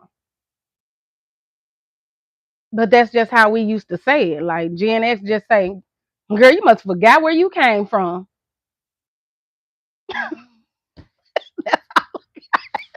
You know, like you could just, I'll never forget I'm from Arkansas. That'll never happen. I'll never forget I'm a country girl. That'll never happen. I'll never forget that I was raised right next to a cornfield. That'll never happen. I will never forget that I lived in a small town with 20 kids. I'll never forget that happened. And where did I go? You know, we can get caught up in life, so maybe, but I don't think I need to go back and get her. We here. We together. We doing this thing. I grew up. I was 6, then I was 7, 8, and 9, then 10. I don't have to go back and get that. Okay. I grew bigger, but I didn't become that. When I became an adult, what we call of age, I didn't go get the little person and push them inside of me or something like that. The concept blows my mind, and I think it makes it harder for people to, um, not worry about the past a lot because they busy trying to figure out who the inner child is and how do they talk to it. You go to them, go talk to you. Sit alone and talk to you. Go to the mirror and talk to you. You is you. Now, why you want to be down here? Go on now. These bees love me today. It's the butterflies, I'm sure. But I don't think that the inner child, I'm kind of drifting over this way.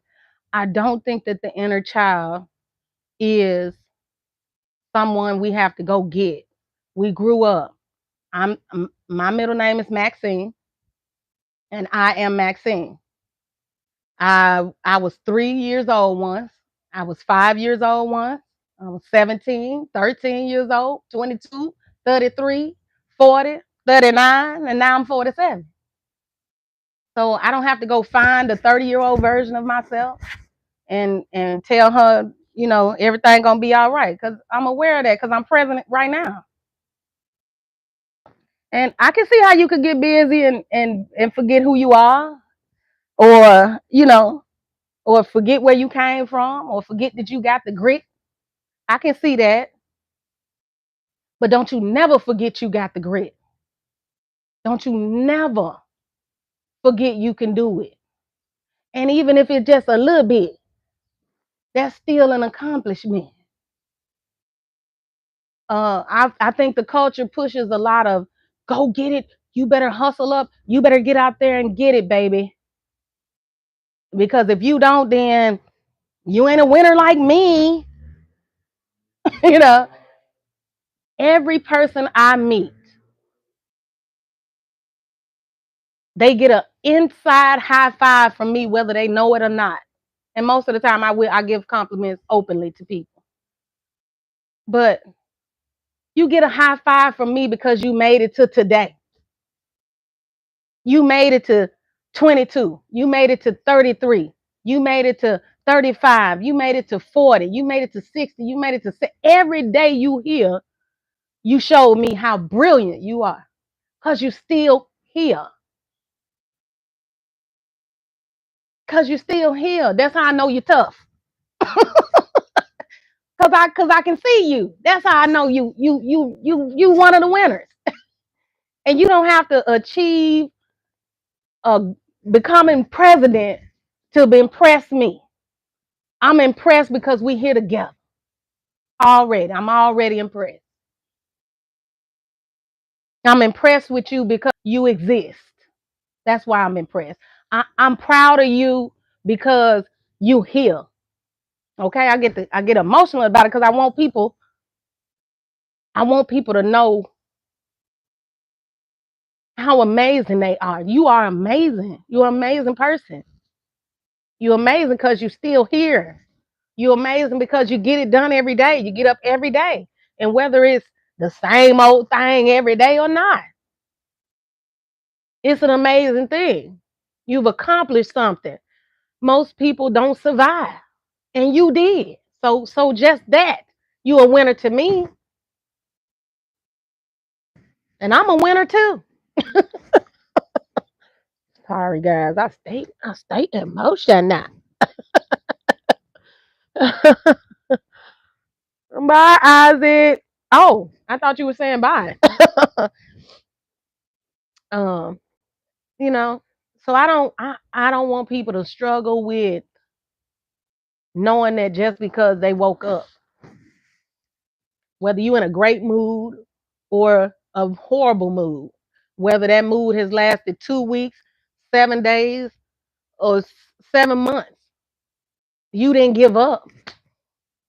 You didn't give up. So you won already. I don't like for people to compare themselves to others. That makes me very sad.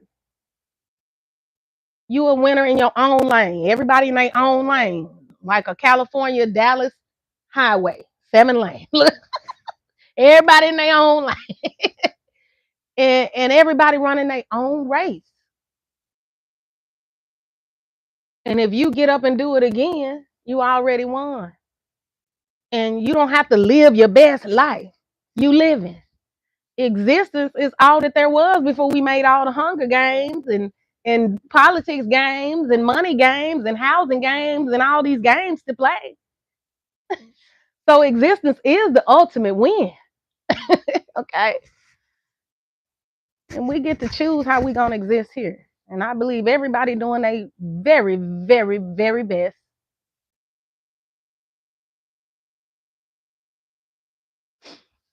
Okay. So don't give up on yourself. I won't give up. You don't give up. Okay. So the culture is moving in a way to me where just your very humanity is being considered an error in your ways.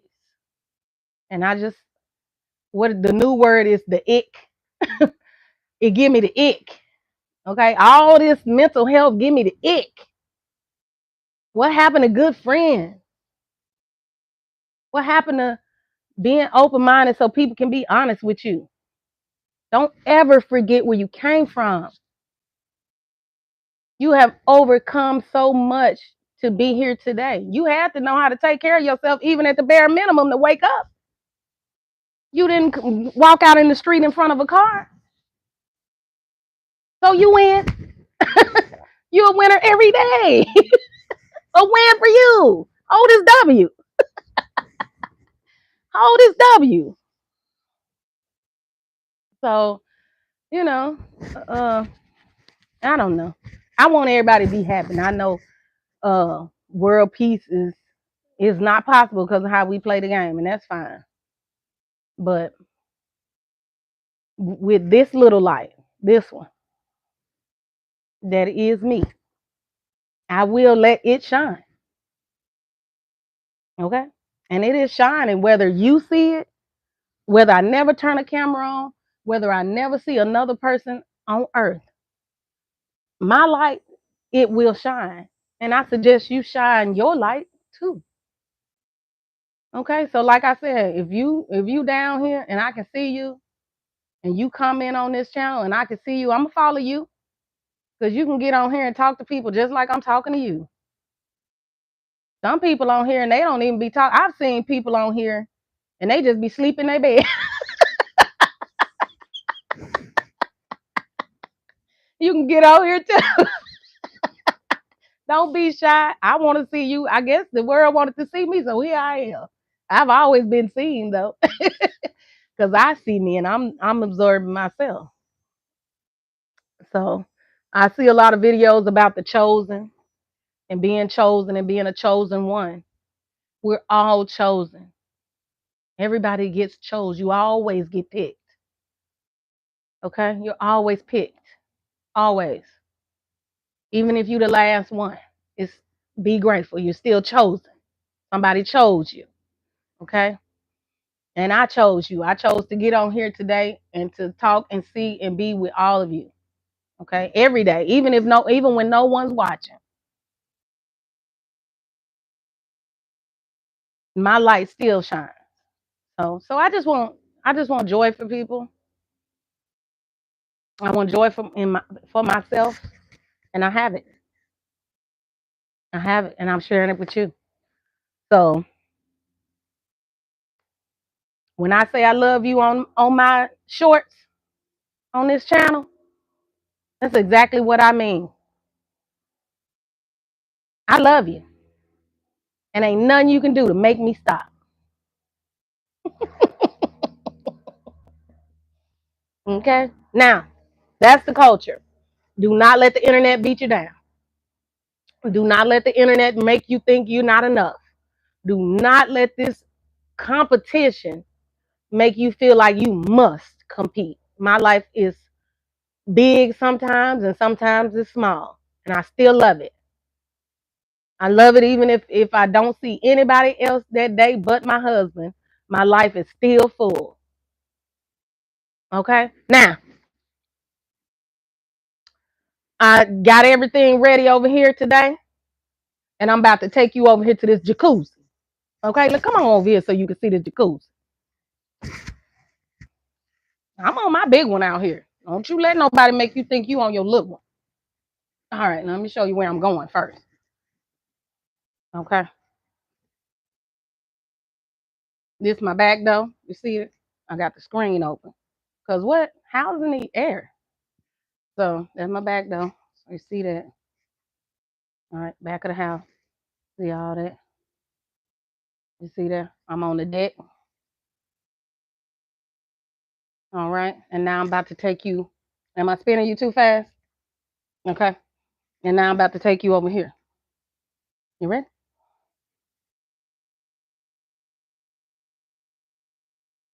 All right. And we about to go in here. See that though? We about to go in there. I'm about to show you what's in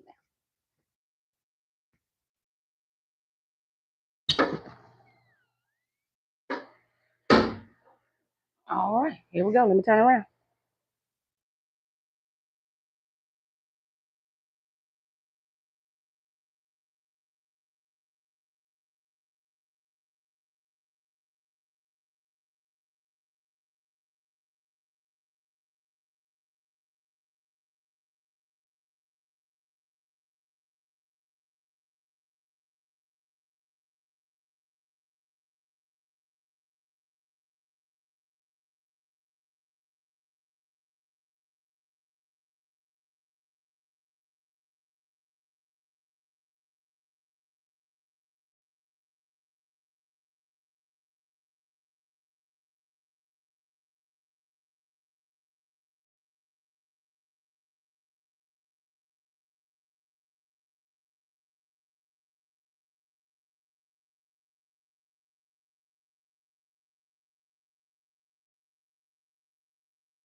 Oh, okay. So when I took the microphone out, I might have touched the mute button. Or I touched the mute button when I was taking you over here to the birdhouse. Now, I don't know what part of that y'all didn't hear. Thank you, Gumdrop Land Films. Okay, and also, if you in here, like I said, if you follow me, subscribe, I'm going to subscribe to your channel because it only takes 50 people, 50 subscribers in order for you to be able to go live. Okay, so you can put up some shorts. That's what they advise, that you put up some shorts, maybe 3 to 5. Some people say 15 shorts a day. I don't have that kind of time. But you put up some shorts, you get 50 subscribers, and then you can go live on YouTube. You only need 50 subscribers, and then you can click that plus button at the bottom of your profile and go live. 50 is all you need, okay, to be able to go live.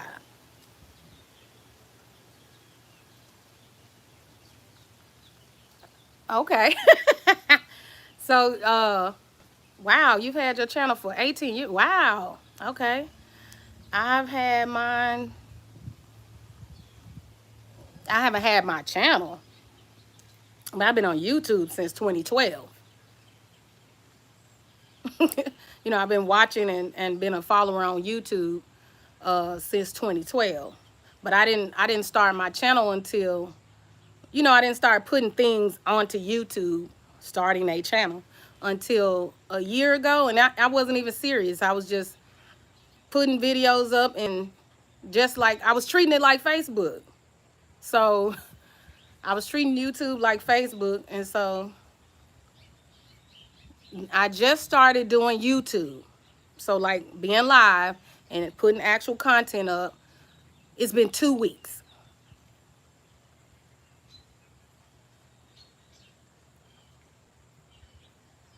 Oh, okay. Yeah. So I was mostly on Facebook. Like social media was Facebook, and I wasn't on anything else. And that back then, Vine, I think Vine was around, and my kids was saying all kind of stuff they was finding on Vine. So I wasn't even on that. I wasn't on Vine or any of that stuff back then. So it's only been 2 weeks. I had 39 subscribers for a year and a half. And I wasn't trying to do YouTube. I went into other channels where people were trying to grow their channels, and I wasn't even thinking about my own channel. And I would sit in their lives, and they would be saying, "Hey, put your channel in here, drop your channel links down here, so other people can come to your channel, and then you can grow your channel." And I was just helping other people grow their channel. So I would just support people channel. That's it. And then people would start supporting me back. So I had 39 subscribers, and I was like, oh, they subscribing to me, and I don't even have any content. So those 39 people, I thank you. Because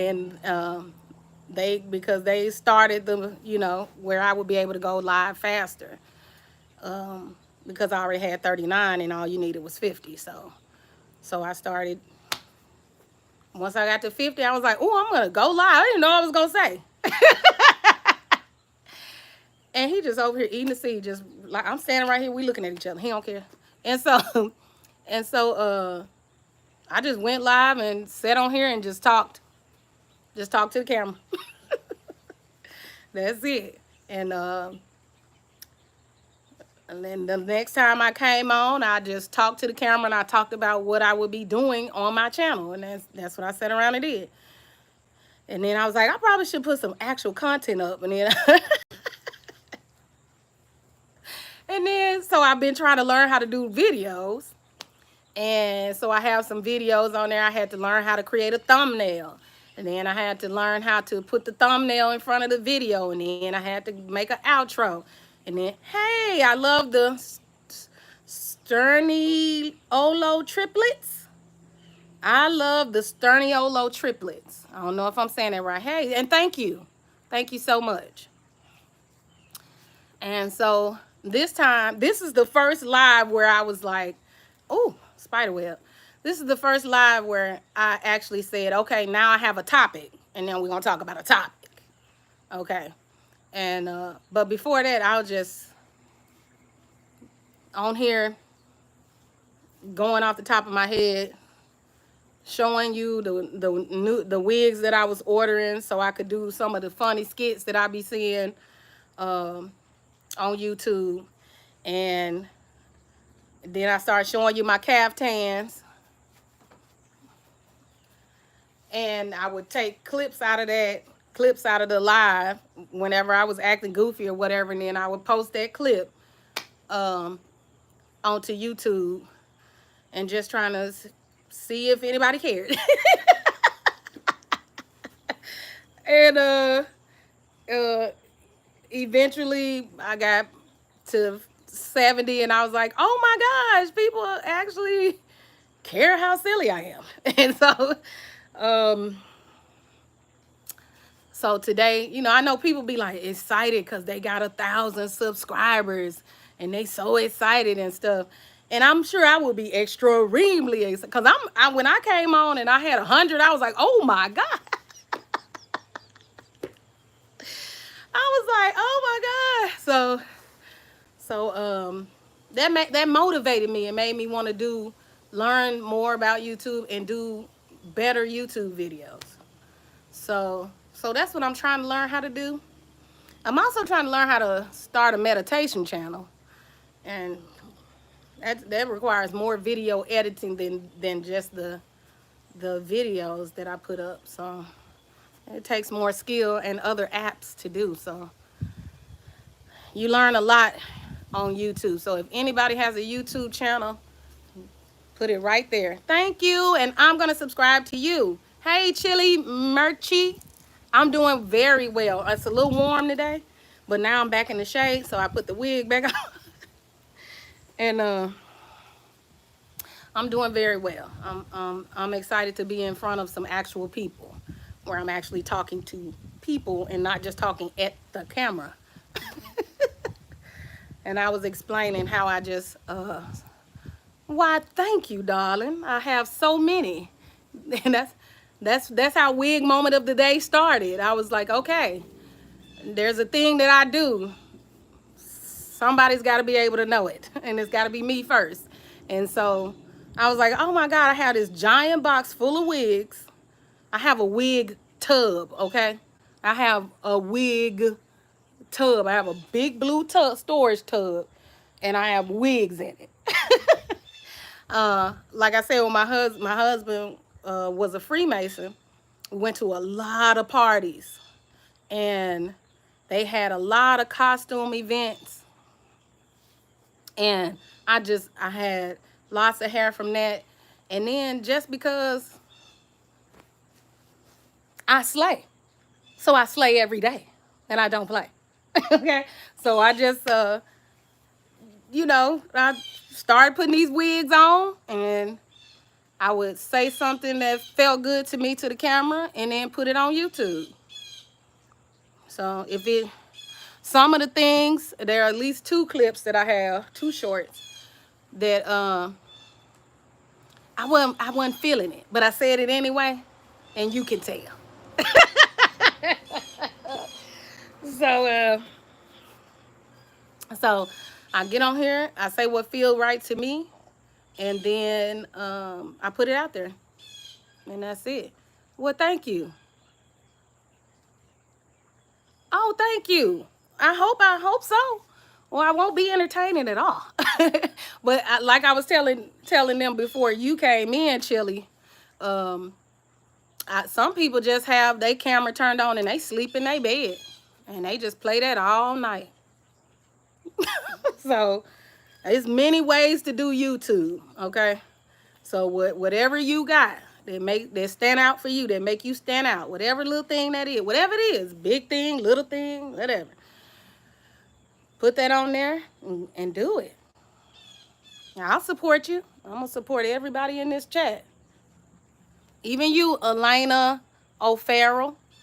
Okay, and thank you for commenting on the wig. I had the blue one on a little while ago. I try to switch one wig, switch to a couple of wigs because that's my stick, right? wig moment of the day. So I try to bring a couple of wigs out here to the garden.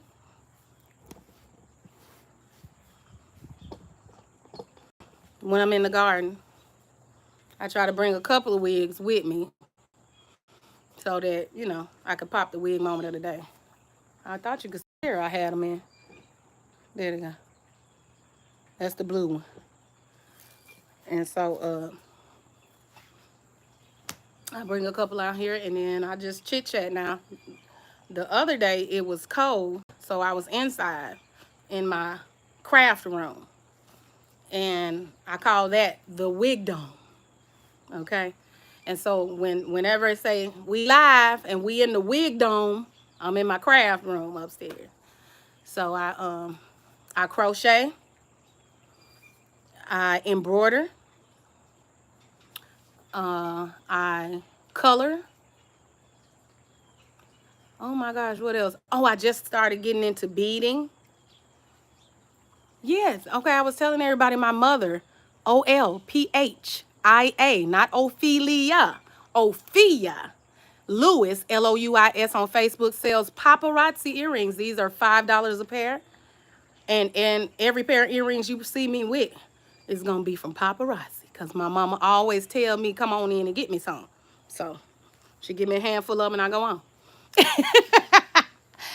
And so I just started getting into beading, doing bead work, which I know that's going to be hard because now that I'm in perimenopause, I'm wearing reading glasses.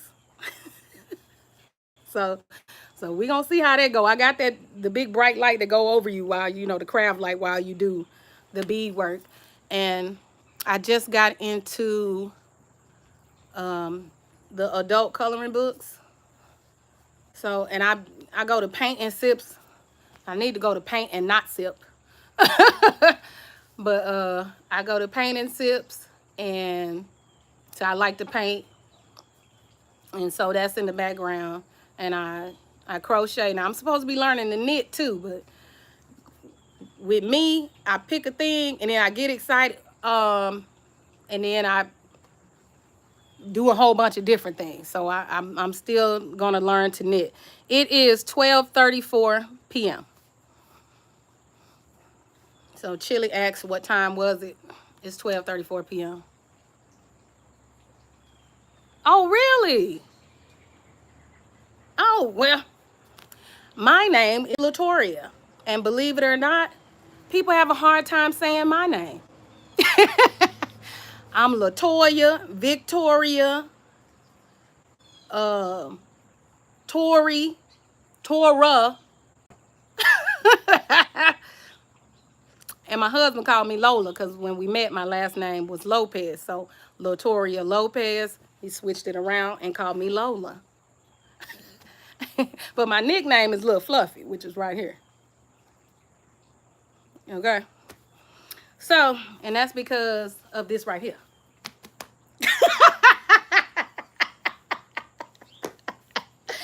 So, so, uh, so yeah, India's time. Oh wow, you're in India?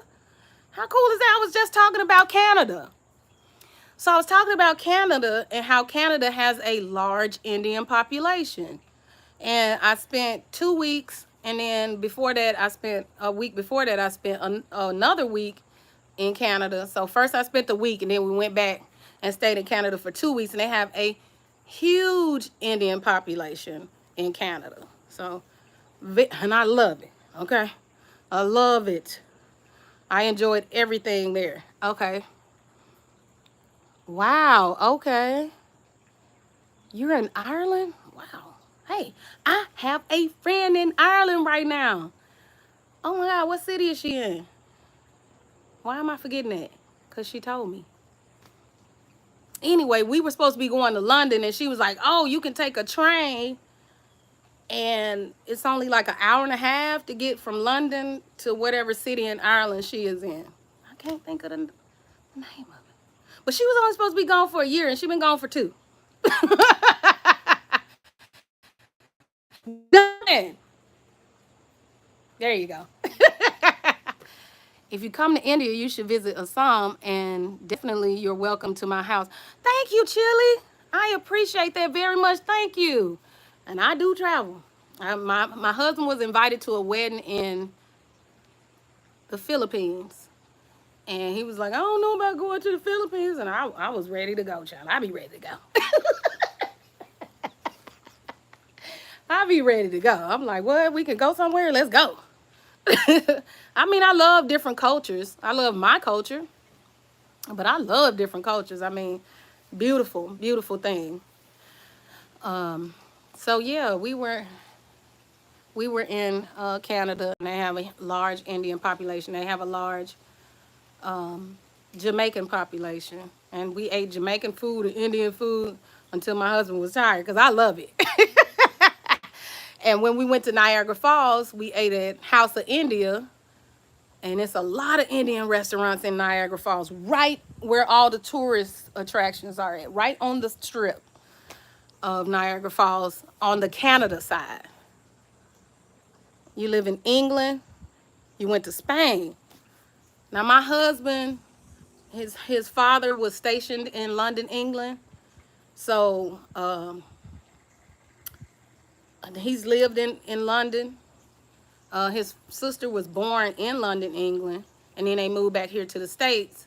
And he was born in Shiloh, Illinois. So he was born just outside of where we are now. And so his sister has dual citizenship.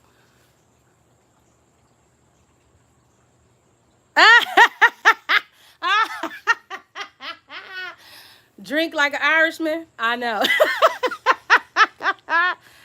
I am from Memphis. Well, I just told that story. So let me say this. I am from Hughes, Arkansas. I'm from the middle of the country. In the country. I'm from the Rust Belt part of America. I'm from the the South, the Confederate South, okay? I'm from a very racist place. Lots of Confederate flags where I'm from, okay? Thank you, Katie. Thank you so much. So, yeah, so I'm from Arkansas. I left Arkansas when I turned 8 and my mother moved us to Milwaukee, Wisconsin because she got married. So I grew up in Milwaukee, Wisconsin. And then when I became an adult, just before that, I ran away from home and I moved in with my best friend in West Memphis, Arkansas. And then my mother relocated because of me, relocated to Memphis, Tennessee. And then I moved with my mother in Memphis, Tennessee, and I started going to school there. So I've lived the majority of my adult life in Memphis, Tennessee. So if I said I was born in Arkansas, raised in Milwaukee, and was an adult in the South, it don't get more country than that unless you're from Texas.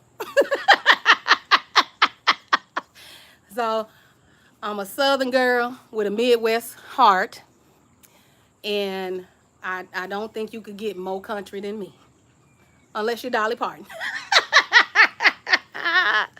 Which I'm gonna do a skit on Dolly because she gave a really good speech the other day, and I got a blonde wig, so we gonna do it. Hey Mala, traditional food. Oh, well, now I'm a mixed bag. So traditional food would be Southern food. Now I'm from Arkansas. So now we eat them chitlins, them pig feet, them hog maws, the rooter of the pig to the tutor of the pig, as they say. Okay? And so Southern food, greens, cornbread, yams.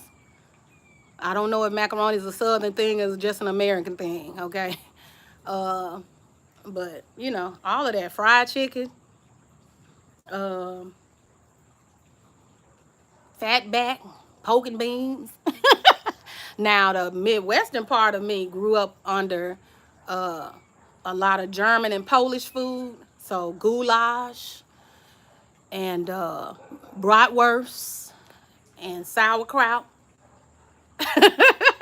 Okay, lots of Italian sausage. So the Midwest part mixed with the southern part. Okay, so my menu, I cook almost any cuisine. So I don't just cook Southern cuisine, and for the most part, I don't cook Southern cuisine as I've gotten older because of sugar and butter and and as you get older, that sugar and that butter, overeating it leads to a lot of health issues. So I switched up and started eating leaner things as I got older and gave up so much of the heavy oils and sugars and cheeses and things like that. But I still cook baked chicken. We can air fry you some chicken. It ain't got to be fried in oil. Okay. And I still make cornbread. That's still safe. And now that I'm an empty nester, when my kids come home, now that we homeowners, when they come home for traditional holidays, I'm gonna pull out them butter rolls now. I'm gonna make some butter rolls, okay? I'm gonna make some sweet potato pies, okay? My husband don't like pumpkin, but pumpkin, okay? Pecan pies, okay? Now, when they come in, I'm gonna make them big biscuits, and that gravy. You know how that go. Bye, Chili. Thank you. Come again. Fufu. Oh, now you talking Nigerian food now. Now you're talking Nigerian food. I eat that too. Now it's a huge Nigerian population here in Illinois, unbeknownst to I don't know who, but there are a lot of Nigerian restaurants in the city of Chicago. I do not live in Chicago. I do not claim Chicago because I heard that you better know something about Chicago to be claiming Chicago. So I'm in the northwest suburbs of Illinois. I am closer to Wisconsin than Chicago. Okay, so there's that. Bye. So fufu, Nigerian food.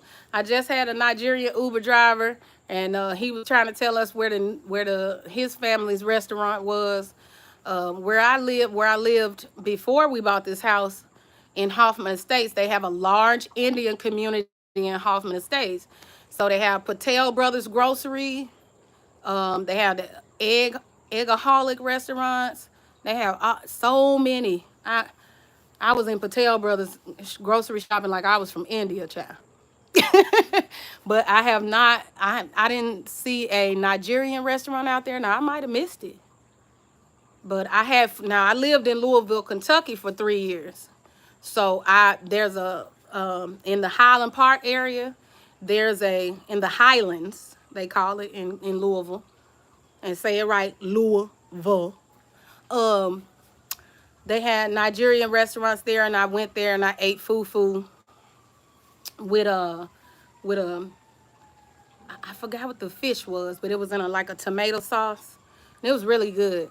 And now when I was 18, I dated a Kenyan man, and he was from Kenya. We were young people, and in Memphis, and so I ate homemade, like in their home, fufu with the chopped collard greens and chicken like that. But they not heavy on the meat side, so but it's really good. Um, I have a multicultural friendship group. So I have a friend that is from Morocco. So I've eaten all of they do the big trays with the olives and the peanuts and the dates and the dried fruit and all that, and then they have the terrine that they cook the chicken in. Baby, I be eating. I didn't get like this from not eating. So, so yeah, fufu is good. It's good. You gotta.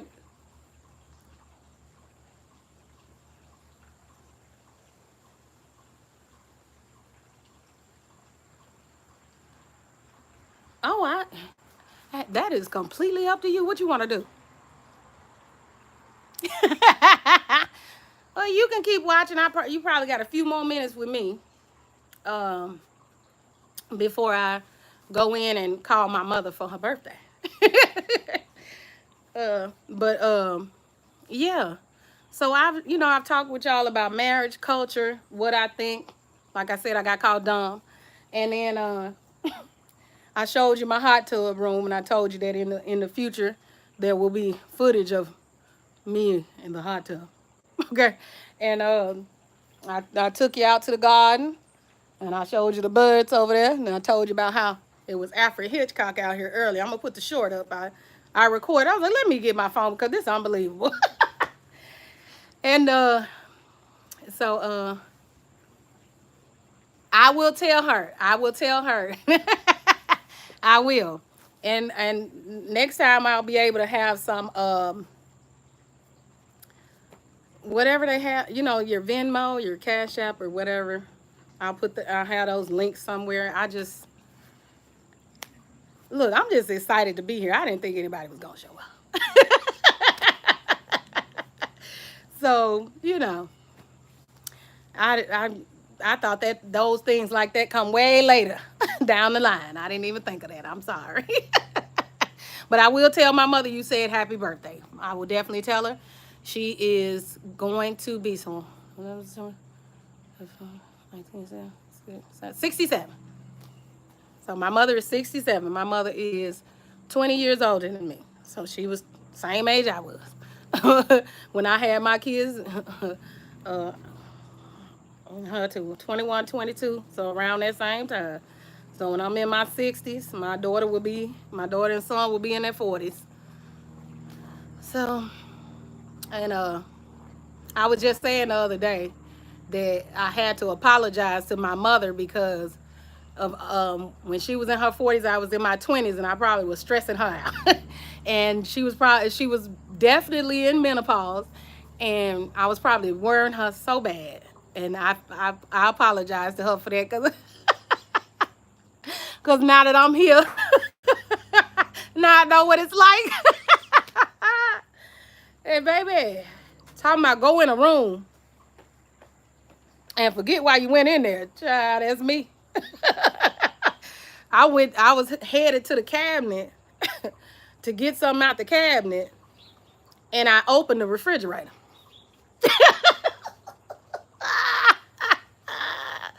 I said, now what I'm in this refrigerator for? I'm supposed to be in the cabinet. Ooh, I just laugh at myself and keep on going.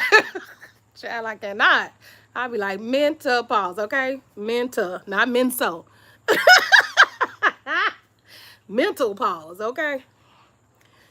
Oh my goodness. And these wigs and all that, I wore all these wigs before the hot flashes started. So now I just wear my hair. But before the hot flashes started, I wore these wigs. And I think last year I went to have lunch with my friend in Barrington. We went to some restaurant. I can't even remember. Some fancy spot out there by the bowling place, like the Southampton restaurant or some weird name. Anyway, so we went and had lunch out there, and honey, I had a curly version of this wig. It'll be in one of these videos, and it's gray, and I had that on. It's a curly version of this wig, so it's a gray version of this wig. I had it on when I went to the lunch, the gray version. Okay. I love gray hair. Y'all see how that gray hair look? I love it. Okay. So I got a lot of gray wigs. Especially when the edge of my hair turned gray. I was like, yeah, see how it look like it go with the wig. I was like, yes, okay. So I wore that wig out to that lunch at the Hampton Social. That's the name of the restaurant. The Hampton Social. So we went out there. I wore that wig out there, and when I tell you I was at that table just drenched in sweat. And I was trying to explain to my friend, Okay, Elena, thank you for coming. Thank you. And I wore that wig out there and I was drenched in sweat. And I'm sitting there trying to explain to my friend that that I'm having a hot flash and she's sitting across from me 40 and looking like, what? And I was 46 at the time. Just turned 46. And that hot flash, that wig, I said, ooh, I want to take this wig off right in the middle of this restaurant, child. I was so hot. And then I had a drink. What was I thinking? I had some little bitty, little blueberry drink with some blueberries, and the water was blue at the water. The spritzer was blue at the bottom, and the alcohol was clear on top, and it had a little blueberry or something in it. And I'm drinking that drink. And why did I drink that drink? I was in the middle of a hot flash. That didn't make no sense. So, so I drank that drink, and then, whew, then I couldn't even control my emotions. I was all in. And then, girl, they said to me, they said, and I said, I'm gonna stop talking to these people. I mean, I was having a fit. Oh my goodness. So, child, do not mix drinking with menopause unless you in a tub full of cool water. I mean, I was burning, okay? And and she was like, girl, and I was like, I don't know, girl. I was just like, oh my God, I ain't seen her in months. And then when I do see her, not only am I late, child, I come up in here spazzing out. I'm talking about having a whole fit. And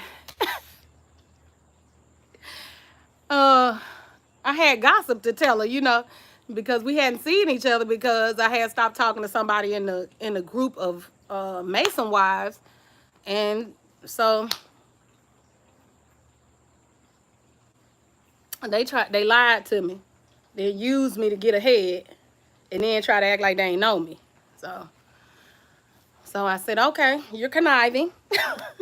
Gotcha. Got it. And I went to tell her about it, and I was just like, oh my God. The hot flash and the liquor was mixing together. I was like, oh no. Oh Lord, what did I do? I don't know why I let people do me like that. You know, my generous nature.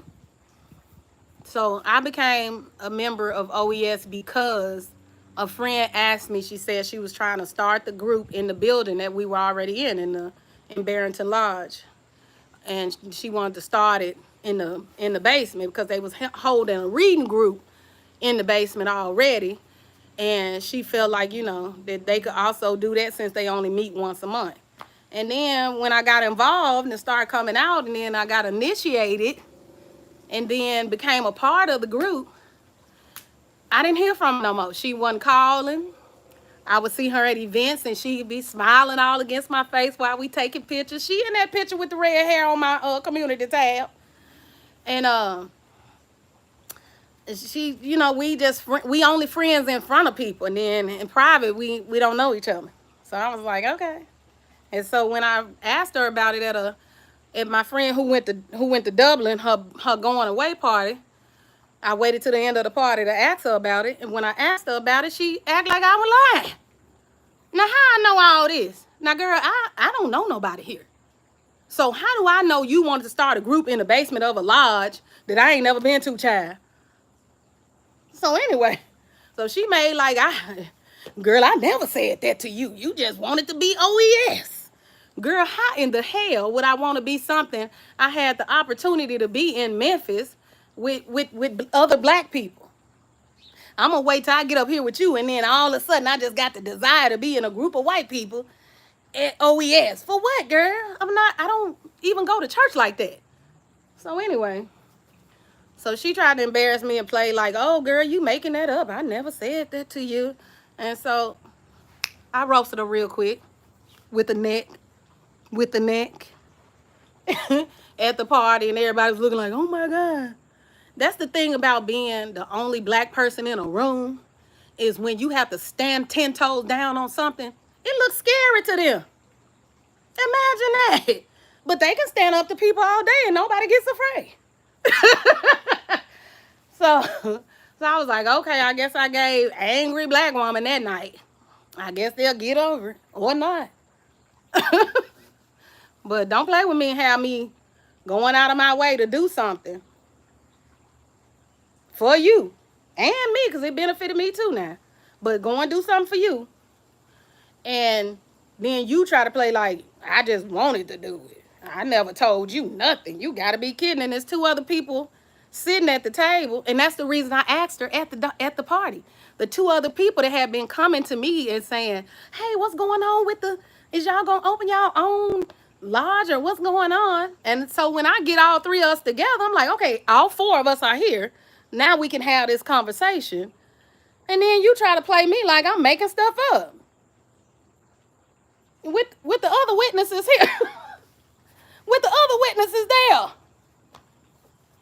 I said, bye, girl. No new friends. No way. No way. so that's the reason why I'm not there anymore, because I feel like, oh, okay, I've been coming out, supporting them, coming to almost everything they put out at the time when I was told it was only once a month.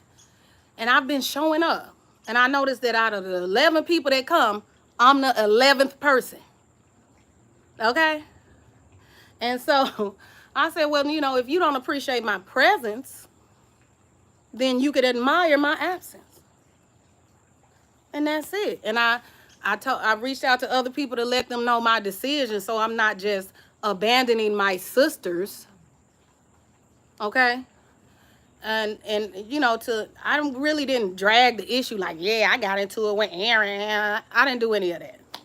So I was just like, you know, I made a decision that I felt uncomfortable, and I didn't really feel like I was connecting with anyone, and I'd rather not. You know, I could spend time actually connecting with people rather than spend my time in a room full of people who just sitting there kind of looking like they don't know what to do with me, and I'm looking like I don't know what to do with you either. I'm all for being friendly, and you know, I'm not gonna. I don't come into environments and be shy. So you know, if I come into a room and you got a smile on your face, more than likely I'm gonna talk to you. You know, I don't stand off and, you know, and kind of act like, don't talk to me. So I don't know, but from that situation, I realized that some of my tendencies to get it to fit in were still showing up, and to just let it go. You know, just let it go.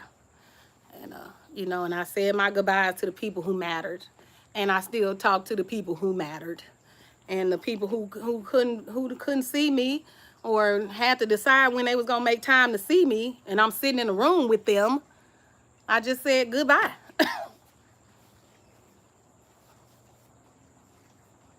Don't, if it's a room you in and it don't feel warm and welcome, and not every place is meant to be that, but this seemed like it was an environment where this was meant to be the case, and it wasn't that. So since it didn't feel welcome and I didn't feel the sisterhood, I left. I sure can. Hey, Doodles Craft Visual. Doodles Craft. So you're crafty? Do you like crafts? What crafts do you do? You doodle? I color too. I have an adult coloring book that is very intricate. I showed it in my first live, I think. That it's like so many little tiny little details that you have to fill in. So it gets it. I think it's meant to get you out of your head. So I think it works. I'm pretty sure it works because I've done a few pages. But I'm in the middle now of crocheting a blanket. It's gonna be winter. See, I'm gonna have something to be by that fire pit out there that I showed you. I showed you that fire pit over there.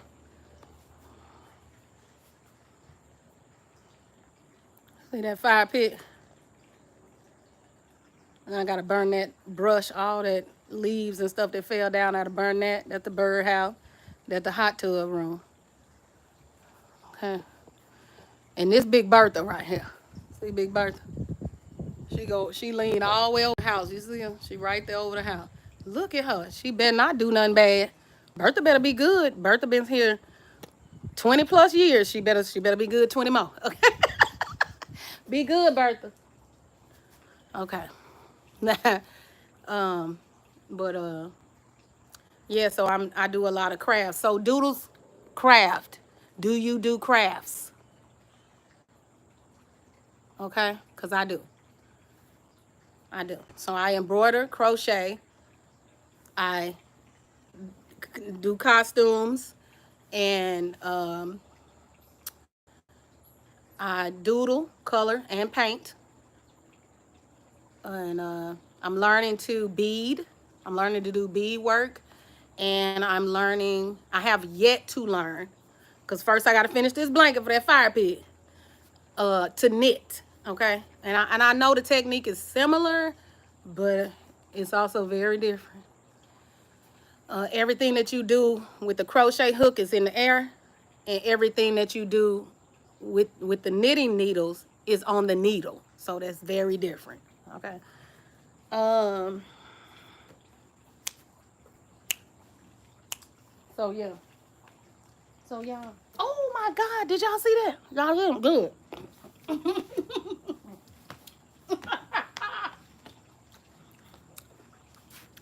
I lost. There you go.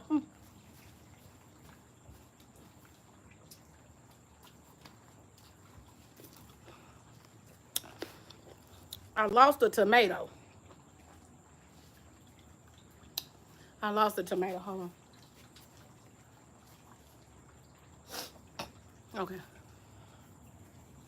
Y'all didn't see me get to put my plate there. I don't know how many people here from when I started.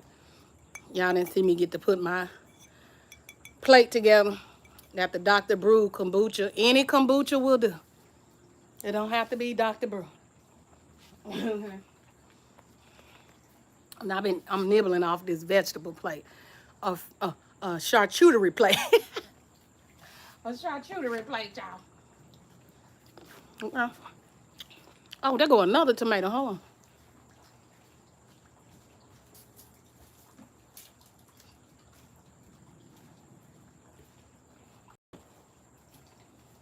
Doggone it.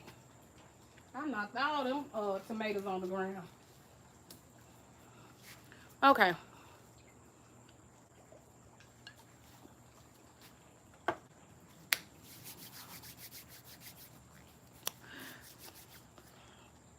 So, what kind of music do y'all like? What kind of music you listen to? Drop it in the chat. What kind of music do you listen to?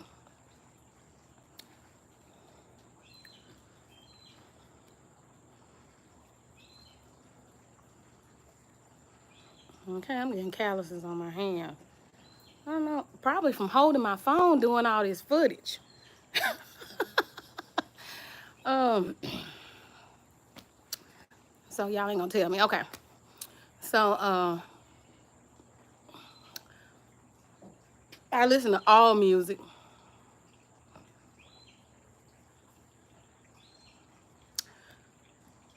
Excuse me, mostly hip hop and neo soul. So I'll listen to Lil Wayne, to Nicki Minaj, to any of the new young up and coming women. I don't have an era of music I'm stuck in. Like, I know this lady she's mostly popular on Instagram, and she do all these 90s music songs and dances and stuff. Like, I'm not stuck in the 90s. So I listen to music all the way up to today. So anything, I don't listen to old music often. Okay, so I'm mostly up on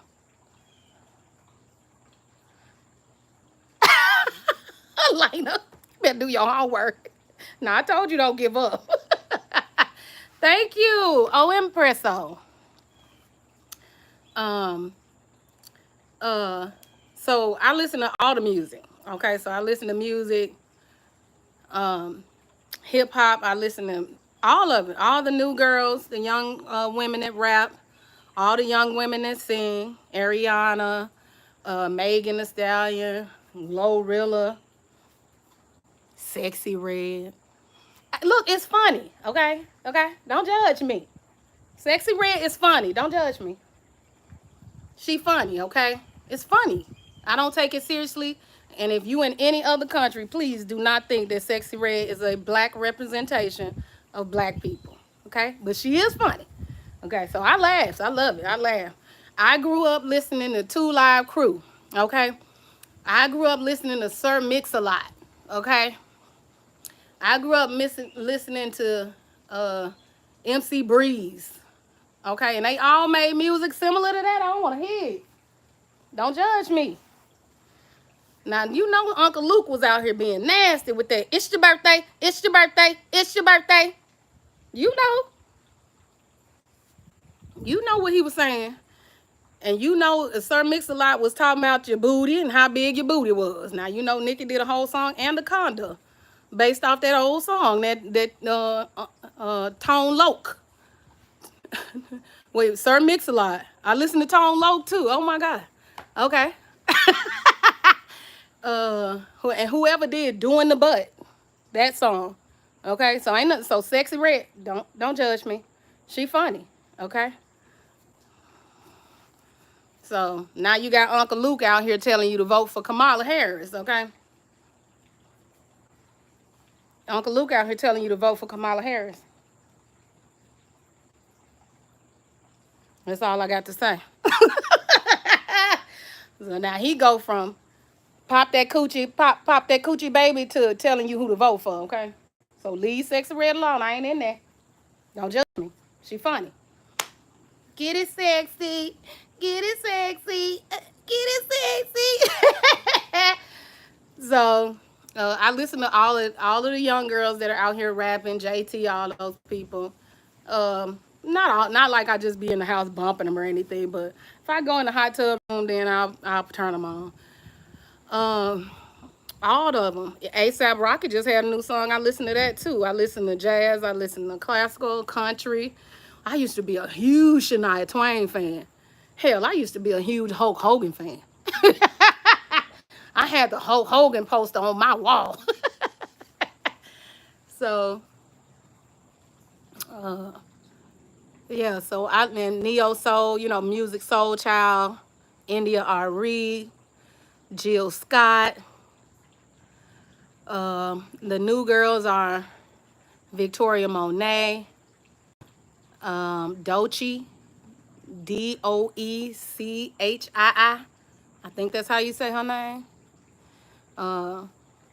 So many. I can't just pick one. I pick two. So there you go. So I listen to neo soul. I listen to hip hop, country. Oh, Shania Twain, Kid Rock, baby. Now I used to be on some Kid Rock bad.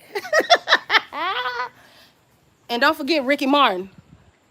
Don't you forget. And Rico, what was his name? I can't think of his name, but he sung that song Rico Suave. Don't play with it. And I be on Bad Bunny. That's newer. And they have a song called Crippy Kush. That's my favorite jam. I listen to everybody. Carol G. She did a song with Nicki Minaj, so that's a lot. That's a Latino song. I used to like Cardi B till she went mainstream. So when she was on Love and Hip Hop, I liked Cardi B. I thought she had a lot of grit. She had a lot of tenacity. And I thought she was an authentic person. And then when it came time to be famous, she kind of lost herself. So she kind of different to me now, but I still liked Bodak Yellow. But most of the stuff that I liked about Cardi B was before she became famous.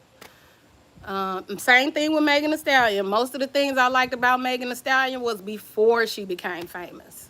So, so there's that. So, and plus I'm maturing in my taste, and so it's kind of toned down a little bit. And I'll take music, I'll leave it, whatever. When Nicki Minaj dropped her last album, Pink Friday 2, now that album had me in a chokehold for about 3 months. I couldn't listen to nothing else. I was like, Nicki. Play it again. But I listen to everything, honestly. Everything. Music is music. I love reggae music now. Love it. Again, I said I said from about 18 to right at 20, I was a Rastafarian. I had many phases, many. And so I listened to a lot of reggae music. Everybody you can think of. Sister Carol, um, the Wayans brother, Buju Banton, Peter Tosh, Bob Marley, the Wailers, Shaba Ranks, Patra, everybody, child, everybody. And I still to this day listen to Bob Marley albums on repeat. Okay. um, so yeah, I'm just a music fan in general, just music in itself. I was just thinking about Doja Cat. I listen to her too. Now I was on Doja Cat when she was saying she was a cow, and she did the Moo song, and I loved that. I thought that was hilarious because it was a play on Old McDonald. I thought it was funny. I thought it was funny. Don't judge me. Okay. Uh, so so yeah. So that was a that's my music taste. I'm sure I missed some music. Mary J. Blige and Method Man had me when they was coming out with stuff. So oh my God, I was a Wu-Tang Clan fan. I'm gonna tell you about that. When Wu-Tang Clan came out with the trilogy, baby, I was in line at Cats, okay, waiting with my little CD, waiting, okay, to get that new album. I loved Wu-Tang Clan. Cats music was in Memphis, Tennessee. It no longer exists.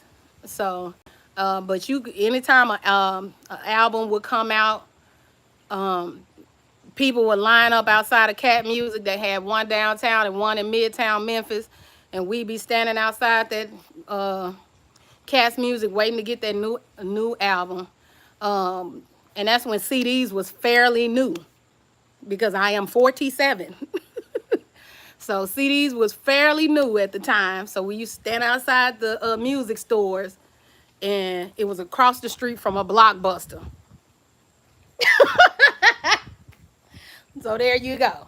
Okay. And we stand out there waiting on them albums to come out, be in them long lines, waiting to get our album signed if the artist was in store, or just waiting to be the first one to get one. Okay. So now I got the old lady stories. That's where I'm at in life. And I love it. And I love it.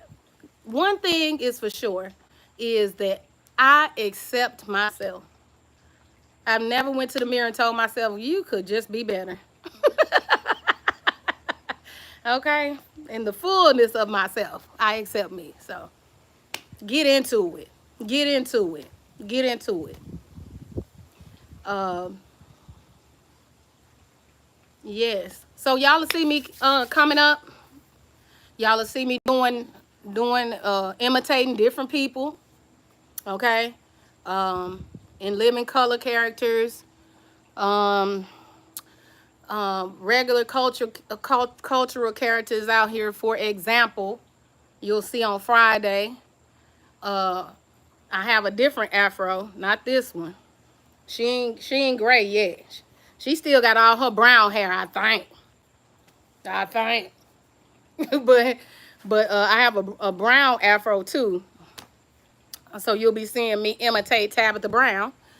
You'll be seeing me do some in living color characters, like I said, characters from old films.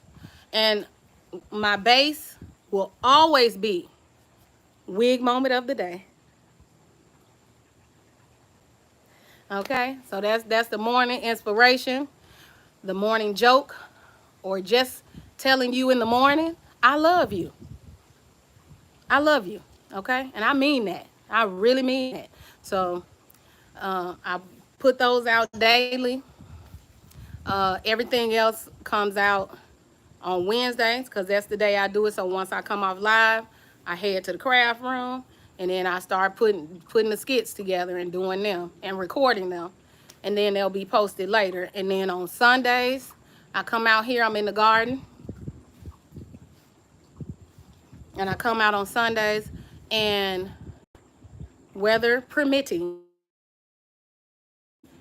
and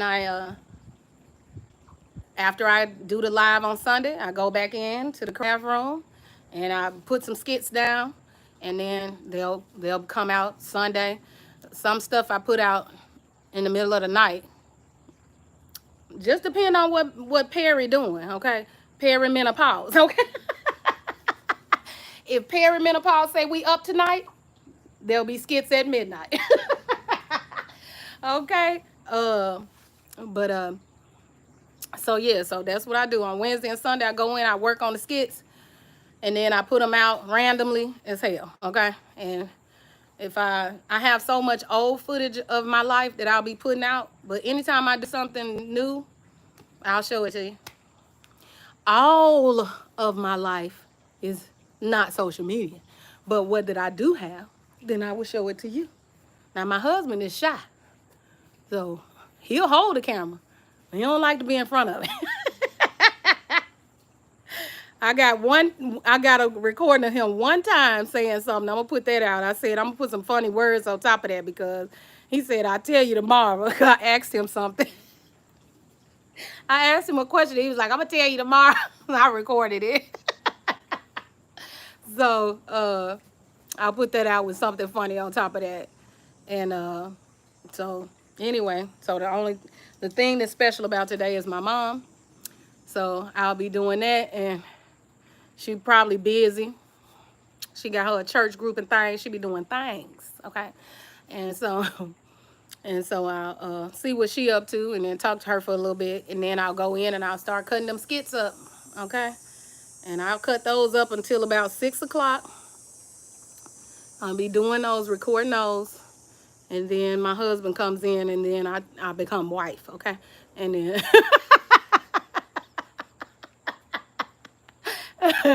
and we talk about the day, okay, and have dinner. So I'll be doing that. So, but I'm on a schedule because I know that you can burn out at anything. I've learned that a lot in my life.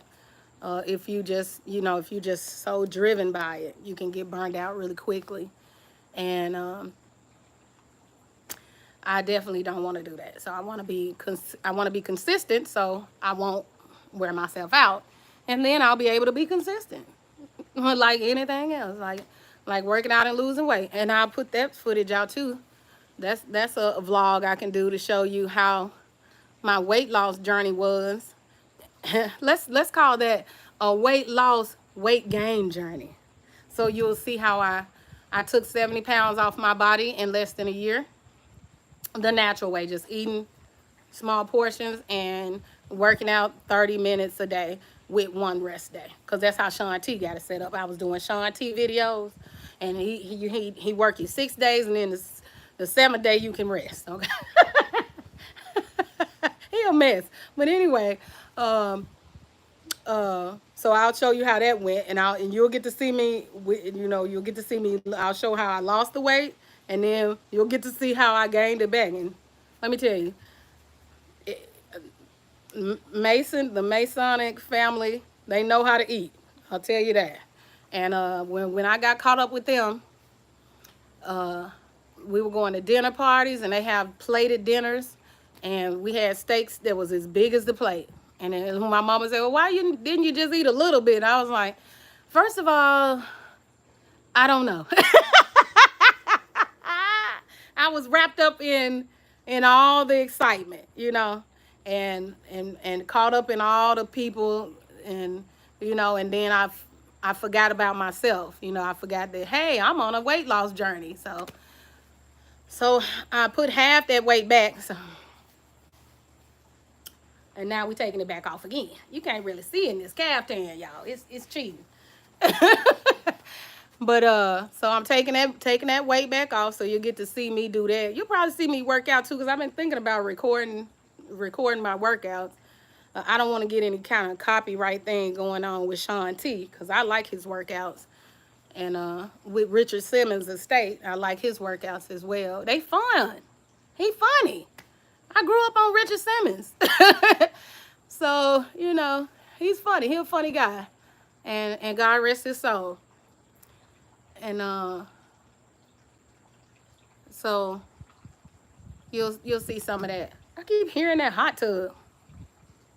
So anyway, I'm gonna put the lid back on. I just want to show y'all the hot tub room. I had said in my last live I was gonna let y'all see it, so I went on and took y'all in there today. So I have been with you guys here now. What? My math ain't mathing. 2 hours, 3 hours. So I've been with y'all for 3 hours. Thank y'all so much. Thank you for your attention. Thank you for your time. If you spent 1 minute on this video, 2 minutes on this video, thank you for stopping by. YouTube gonna tell me who was here. Not your by name, but you know, they say, well, you know, you had people come in and go out and people stay, and most people left or most people stayed. They tell you all that in the analytics of your videos. So my audience has not been large enough for me to know when you guys are online. So I set this live up. I've been doing them Sunday at 10, Wednesday at 10, because I don't know when most of my audience is online yet. I don't have enough audience to be able to tell those things yet. And but when I figure that out, if it's not now, then I'll move it around. You know, I'm gonna definitely accommodate you guys, because that's why I'm here. And so there's that. What else for the wind up? I start that fountain every time I get ready to get on this live. Okay. I live in a quiet neighborhood. We just moved over here. It's very quiet. Everybody minds their business.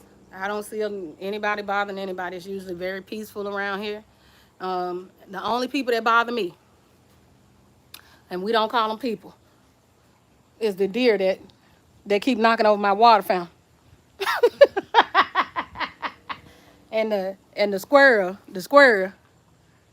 that keep trying to get this bird house. But nobody else bothers me. But that squirrel, he had me. What? I got a video in my garden video. I think you can see him trying to get the bird house. Chad, he wears me. Look, y'all. I thought the fountain had got attacked while we wasn't looking, because the water's on that one side right there. But soon as I go in the house, the deer will attack that water fountain. It's gonna get the business. Now I'm gonna unplug it when I go in, so it's not making the drip sound, and the light is not on tonight, which seems to attract them. But I'm gonna unplug it, and they're still going to attack it. And I'm calling it attacking. They really just coming to drink the water. So, so the deer are definitely gonna come drink that water out that water fountain. When I wake up in the morning, the deer will have drank. You can't even see the water fountain. Where it is? I done moved. Okay. The deer will definitely come and drink all the water, all of it. All the water out of this water fountain. All the water. They don't stop till they got it all out. They are mad. But yeah, and then my husband we went to Lowe's the other day, and he wanted to buy some fruit trees. And I said, yeah, let's get us some fruit trees. And they're gonna have to put we have to put a fence around them, right? Because the deer already be over here eating up their fruit tree over there. And child, I pointed. This bird did not care that I was pointing. He still came over here. He on the other side over there. He don't care. He don't care about him. Child, they don't be caring. Where the fountain at? Okay, there we go. And so I'm gonna unplug that. And then we done already tied down. That's the greenhouse back there. Right? I took y'all in there and let y'all see that I got some watermelon in there, squash, tomato plants, peas. There's some peas in there. Onions. There's some bell pepper. They on the other side. They on this side here. Wait, no, they on this side. Okay, and the squash and everything over there. And I got bell peppers in there, sweet peppers like the ones I like these. Mm-hmm, mm-hmm, mm-hmm. And onions, I got onions in there too. So the onions on this side. Then this the pot and soil right here. We went and got at Lowe's, and those the pots right there that we got. And I'm gonna take those bell pepper. I'm gonna have to pick a tomato plant to take in because they grew so many of them just they decided they wanted to multiply. So I'm gonna pick some. My husband got 2 pots right there, and we're gonna pick some and we're gonna take them in. We have an indoor tent, and in that door right there, they sit next to, and the garage. That's the garage, and we got a big indoor tent in there, and it keep them. It'll keep them for the winter, so I'll be able to continue to grow vegetables over the winter time. Okay. Uh, I don't know what to do about my house plants. So if y'all know what to do about house plants, well, outdoor plants. If y'all know what to do about outdoor plants for the winter, let me know. I tried to grow some rosemary. Watch this. Look at this. Y'all see this? You see that? I have gray eyelashes. Okay. Now look over here. You see that right there? That's rosemary, lavender, and lavender.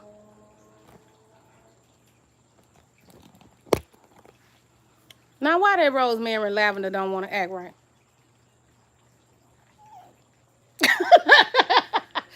And this one over here, see next to my big Zaza plant. Zaza, you killing them. Zaza, you on top of them. So Zaza is on top of my rosemary over here. And it has not died. But my lavender, look at that. Look at that. Look. Wait, I'm trying to get my finger right.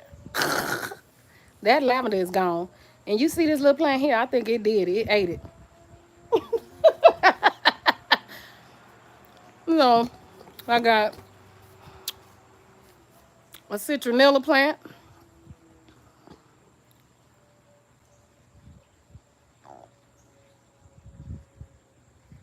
Oh, okay, cool. Thank you, Elena. I will do that because I didn't know what you do for them for the winter.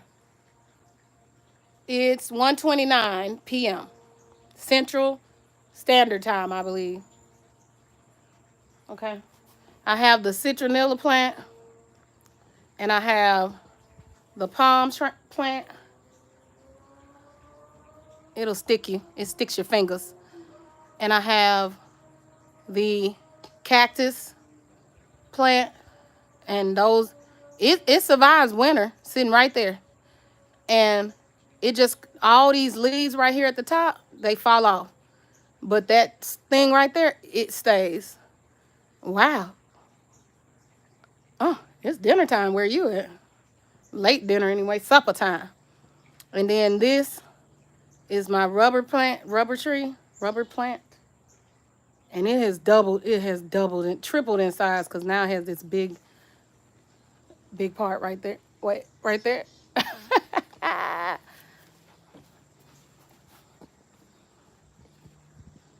This big part didn't exist. This is new. So this thing it loves to grow. It loves it. Okay. So I didn't know what I was supposed to do for them plants for the winter time. So, but when we bought the house, it was March, and nothing was covered up. So the greenhouse was completely bare. It was just soil, but everything inside the greenhouse started to grow last month. I was like, whoa. So I got tomato plants coming up out of the ground, cilantro, and some herb called ammermine. Ammerman. I don't know. Some herb. I don't cook with it. I don't even cook with cilantro. So I was just kind of like, I don't know what to do with it. just let it bolt, you know, let it grow up and go back down. um, but the citronella, I'm gonna take it in the garage for the winter and just let it die. It's supposed to come back, so it's supposed to go to sleep and then wake up. And then in the front, I got these small bushes here that's behind the Zaza plant. These, they evergreen, I think, and I got those in the front too, and they're all around the tree. It's these little evergreens. And I got a fern out front and by my front door. It's a fern. I know that for sure. And the fern, I don't know. I don't know what it does. I don't know if you bring it in. It was outside when I got here, and it's doubled in size. Hey, how y'all got the same time period? I thought y'all was in different places. The same time zone? Okay. Um, so I'm surprised I didn't turn my back and then the deer didn't come over here and just go ahead and do their thing. But anyway, so that's my plan for my plants for the winter time. My plans for you guys for the winter time is fire pit action. We're gonna do a small fire pit on the side of our fire pit, and so we can do that. We'll do a small one, and so we can put that kit. They sell excuse me. They sell kits for the fire pit that somebody burning something. Okay, that's my neighbor. They probably doing what I need to be burning, that wood that's in my fire pit. But the cicadas are coming. So yeah. So I don't know. I didn't know what to do with the plants. So all these other little plants I had were inside. I planted those marigolds, and I guess I didn't put that one in a good spot because it's too much shade on top of it. So anyway, oh yeah, they got a big fire going. Oh, okay. The smoke is coming to me. And so I don't care. It's gonna take the bugs away. Look, the cicadas got mad. They started crying. They set that fire. But anyway, so I'm gonna shut it down. Take everything in. Start working on these skits. Close out. Put the top back on the hot tub, and let the birds finish this bird feeder off. I need to order them some more bird seed. I have another channel. It's called Lily, Lily, Lily. I need to put it in the thing. And it's Lily Sachet Subliminals. It's another channel I have. And I share some of the videos from that channel in my community tab. So if you go from that community tab over there to that other channel I have, it's for meditative music and different stuff like that. I'm thinking I should run a camera on my bird feeder that runs 24 hours on that channel, not this one. Thank you, Vlogs by Izzy. Oh my God, I gotta go. I will be back. Yes, Elena, get that homework done. uh, um, yeah. So I was thinking I should run a camera just on my bird feeder, showing the birds, and then maybe in the wintertime, you'll be able to see the deer attacking my yard. I call it attacking, but they just walking around. So, to do that, y'all don't run over here. Run further away. All the bugs decide they want to come over here, y'all, because they running them from over there with the fire. It's right through these trees. I don't think I can show it to y'all. They got a big fire going. But anyway, so yeah, so Lily Sachet Subliminals. Lily with one L, Lily Sachet Subliminals is my second channel, and I'm not over there. Okay, I'm not over there. It's just music to listen to over there. And video shorts about pets. That's it. I'm not over there though. So go over there to Lily Satchel Subliminals. Not for homework. Oh, okay. Okay. And uh subscribe to that other channel over there, Lily Satchel Subliminals. You know those sleep sound channels that they have? I'm trying to create one of those over there. So anybody who wanted to support, I know people earlier were saying, I want to send yourself over to Lily Satchel Subliminals. I know I got an accent.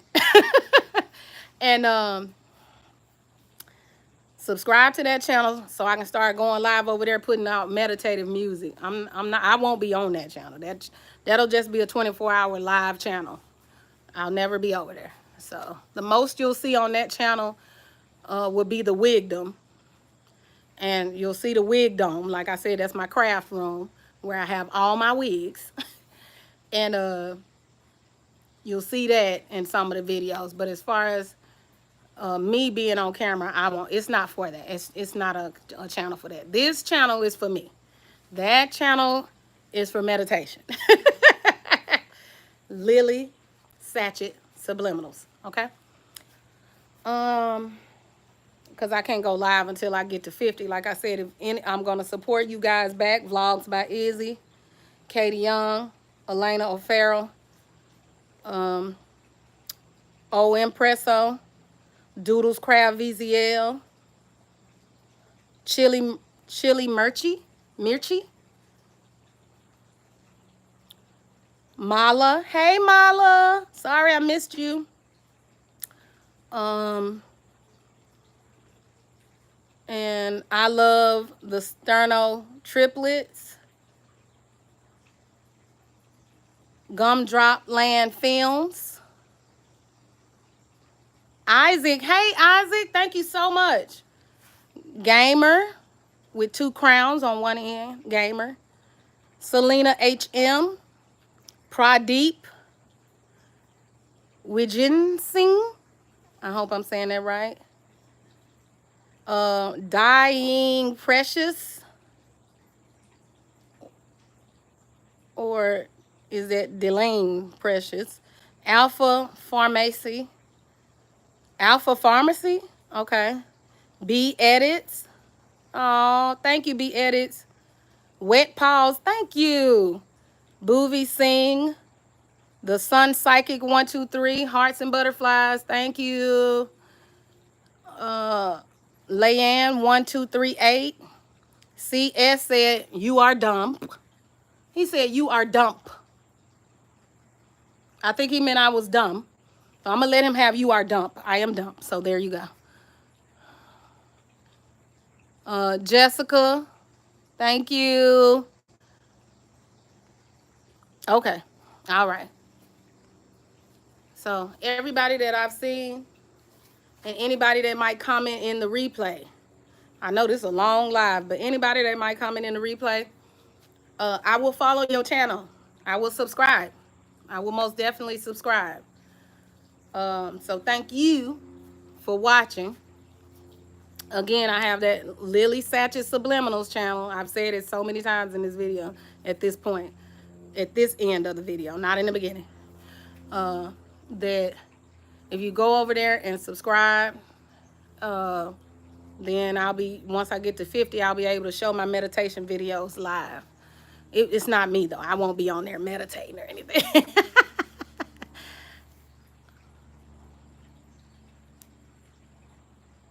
Oh, thank you so much. I love the Sternilo triplets. I hope I'm saying that right. Sternilo. That's what it looking like to me. Iolo. So Sterniolo, maybe. How you gonna tell me how to say it? Can you type it phonetically? I love the Sternilo triplets. Thank you so much. Thank you. I'm glad somebody think I'm funny because I be laughing at myself. So now it's both of us. Oh my goodness. Okay. So Yes. So I'm just so glad y'all here. I'm just staying on here like I ain't got to call my mama. Ah, she probably ain't even noticed that I sent her money. Okay, she probably haven't even looked. um, she gonna be like, I call her and be like, did you get your gift? She gonna be like, what gift? She ain't gonna even realize I called her. That I sent the money to her. So, like I said, my mom is down in Hughes, Arkansas, where I'm from, and I'm up here in Illinois. And she turned 67 today. She is a Virgo, okay? And she everything that a Virgo is, and very generous, very generous, very always helping. Sometimes I'll be like, stop that helping. Always helping, very generous, as talkative as I am, and very beautiful, even at 67, very beautiful. Um, always been a pretty woman. I've always admired my mother's uh, style and um, beauty. Okay, I love her. She my mommy. All right. So, okay, guys, I have. Thank y'all so much. I really appreciate y'all. I appreciate y'all subscribing to the channel. I appreciate y'all coming to watch me in these wigs. I appreciate y'all finding value in what I do. And thank you for that. And I'm going to wrap up the video. Oh, I thought I heard, ain't nobody with me. So I was like, what was that? so, so I'm going to wrap up the video, clean this stuff up, unplug the fountain so that the deer can come on over here and knock it over without really making me mad about the electricity. And the birds can come out here and finish this bird house. I've been out here long enough. And I'll catch you guys on the flip side. I'll see you Sunday at 10 a.m. Central Standard Time. 10 a.m. Central Standard Time. Okay? I'll see you guys 10 a.m. on Sunday. And until then, keep your eyes out. Thank you. Sterniolo. Oh, well, thank you. Thank you. That helps. So thank you guys so much for your time, your attention, and thank you for the likes. I see the likes up here. Thank you so much. And thank you for subscribing. And even if you didn't, thank you for watching. And I want you guys to have a wonderful day. And as Tabitha would say, if you can't have a good one, don't you go messing up nobody else's. Now you're here. Very good. All right. And so I'll see you guys again on Sunday. Bye.